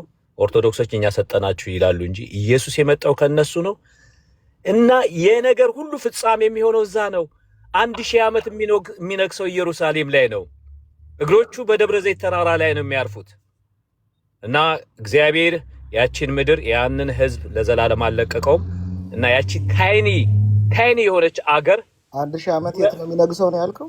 ቆይ እሱ የታውቃለህ አንተ። አንደኛ ተሰሎንቄ 4:17 እኮ እንነጠቃለን ይላሉ ይቀልዳሉ እያለ መዝሙረ ያሬድ እኮ እየገባ የተጻፈ ሊትራሊ የተጻፈውን የማታምኑ ናቸው። ጴንጤዎች እንነጠቃለን እያሉ ይቀልዳሉ እኮ ይላል መዝሙረ ዳዊት ለ6 ወር ነው ምናምን ሲል ነበረ መዝሙረ ያሬድ። እና እናንተ የተጻፈውን የማታምኑ ናቸው። 1000 ዓመት ይሄ 30,000 ጊዜ የተጻፈ ነው መጽሐፍ ቅዱስ ውስጥ የነገር ሁሉ። እንደውም ኢንዲኬት የሚያደርገው ሚድል ኢስት እስራኤል ነው። ኤቭሪቲንግ you have to watch that land. Everything you have to watch. Pay attention. ስለዚህ አፋችሁን አትክፈቱ። እንደውም የእግዚአብሔር ቃል የሚያዘን ለእስራኤል ሰላም እንድንጸልይ እንድንባርካት ነው። እራሳቸው አረቦች የተናገሩትን ቆይ እዚህ እናሰማዋለን። እሱን ፈልግና የእነሱ ምስክርነት እግዚአብሔር ነው የተዋጋቸው። በ6 ቀን አንፕሪፔርድ ነበሩ። ገና ያንግ ነበሩ። ገና እንደተመሰረቱ ነው። የነዛ ሁሉ ኮላብሬትድ ሆነው የመጡ አገሮች በ6 ቀን ጸጥ ለጥ አድርጋ ምድራቸውን ሁሉ ወርሳ አሳደደቻቸው። ሴቱ ወንዱ ፕሌን ይዞ ጀት ይዞ ድራሻቸውን ነው ያጠፋቸው። ይሄ እግዚአብሔር ክንድ ብራዘር። ከዛ አገር ጋር አትቀልድ። ይሄ ማለት ቅድም እንዳልኩት አሁን በአሁኑ ሰዓት የእግዚአብሔርን ሐሳብ ይከተላሉ ማለት አይደለም። ያያላት ወያይም አሁን ይርሳል ዝም ብሎ እኮ እንትን ማለት አይደለም። ኤርሚ ያወያያል፣ የሳበ ሰው ያወያያል፣ ያስገባ ያወያያል። ክርስቶስ የሚነግሰው እስራኤል ላይ ብቻ ነው። ቆይ ሚኪዬ ይኸውልህ አንድ ጊዜ እናንተ ጋር ትዊስት ተደርጎባችኋል። እሱ ትልቅ ነገር ነው። ሌላ ጊዜ እናስተምርሃለን። እሱ 1000 ዓመት ሊትራሊ እኮ ተጽፏል መጽሐፍ ቅዱስ። ከ1000 ዓመት በኋላ እኮ ይላል 1000 ዓመት ይላል። ወንድምነት ቆይ 1000 ዓመት ነው 1000 ዓመት ጋር አንገባም። ስለ እስራኤል ሀገር አንተ ያለ የአሕዛብ ንጉሥ አይባልም ነው የምትለው? እኔ ስለ እስራኤል መንግስት እና ስለ ፖለቲካል ሲቹዌሽን እኔ አያገባኝም። እኔ የገባሁት ስለ ፖለቲካው አይደለም በአሁን ሰዓት ፖለቲካው ነው የተጠየቀው። እስራኤል አሁን ባለው የእግዚአብሔር ሕዝብ የተባለው ክርስቲያኑ ማህበረሰብ እንጂ እንደ ብሉይ ኪዳን የአይሁድ ሕዝብ አይደለም። የምጠይቅህን መልስልኝ። ሚዩት አድርጌያለሁ። እስራኤል የሚባል ሀገርና ሕዝብ አለ የለም? የምጠይቅህ መልስ ለምን የለም? አለ። ያ ሕዝብ እስራኤል ነው። ማን ነው የለም ያለው? ያ ሕዝብ እስራኤላዊ ነው አይደል? አዎ ነው። በቃ እስራኤላዊ ነው። ምን ነበር ቀደም ስጽፍ የነበረው ታች ኮሜንት ላይ? እኔማ የጻፍኩልህ በዚህ ሰዓት የእግዚአብሔር ሕዝብ የሚባለው ክርስቲያኑ ማህበረሰብ በክርስቶስ ክርስቲያን የሆነው እንጂ የአንድ ጎሳ ወይም የአንድ ማህበረሰብ አካል አይደለም፣ እንደ ድሮ አይደለም። ይህንን እንኳን ተማር። ሐዋርያው ጳውሎስን መልእክቶች አሉ። የጸቡ ግድግዳ ፈርሷል ሚዩት አድርጌያለሁ። እስራኤል እግዚአብሔር እያለ ነው የሰበከው ሐዋርያው ጳውሎስ። እስራኤል እግዚአብሔር ሕዝብ አይደለም ወይ? ታነብ ለምን እንደምትንጣጣ አይገባኝም። እኔ እስራኤል እግዚአብሔር ሕዝብ አይደለም? በክርስቲያን ከሆነ እስራኤልም የእግዚአብሔር ሕዝብ ይባላል። ክርስቲያንስ ባይሆን? ክርስቲያን ካልሆነም አይደለም። ማንም እኔም አይደለሁም ክርስቲያን ካልሆንኩ እስራኤሉም አይደለም። የተለየ ስፔሻል ስታተስ የለም። ኦኬ እሺ። እስራኤል ክርስቲያን፣ ልብ በሉ ወንድሞች፣ አሁን ጨዋታውን ጀምረነዋል። ክርስቲያኖች የሆኑ የእግዚአብሔር ሕዝቦች ናቸው። ክርስቲያን ካልሆኑ ግን እስራኤላውያን በይሁዲ እምነት ውስጥ ያሉት የእግዚአብሔር ሕዝቦች አይደሉም ብሏል። ክርስቲያን ከሆኑ ናቸው። እግዚአብሔርን በማምለክ ውስጥ እሰጣለሁ። አሁን በእውቀት ነው የምናወራው። አይሁዳውያን ከሆኑ ግን የእግዚአብሔር ሕዝብ አይደሉም።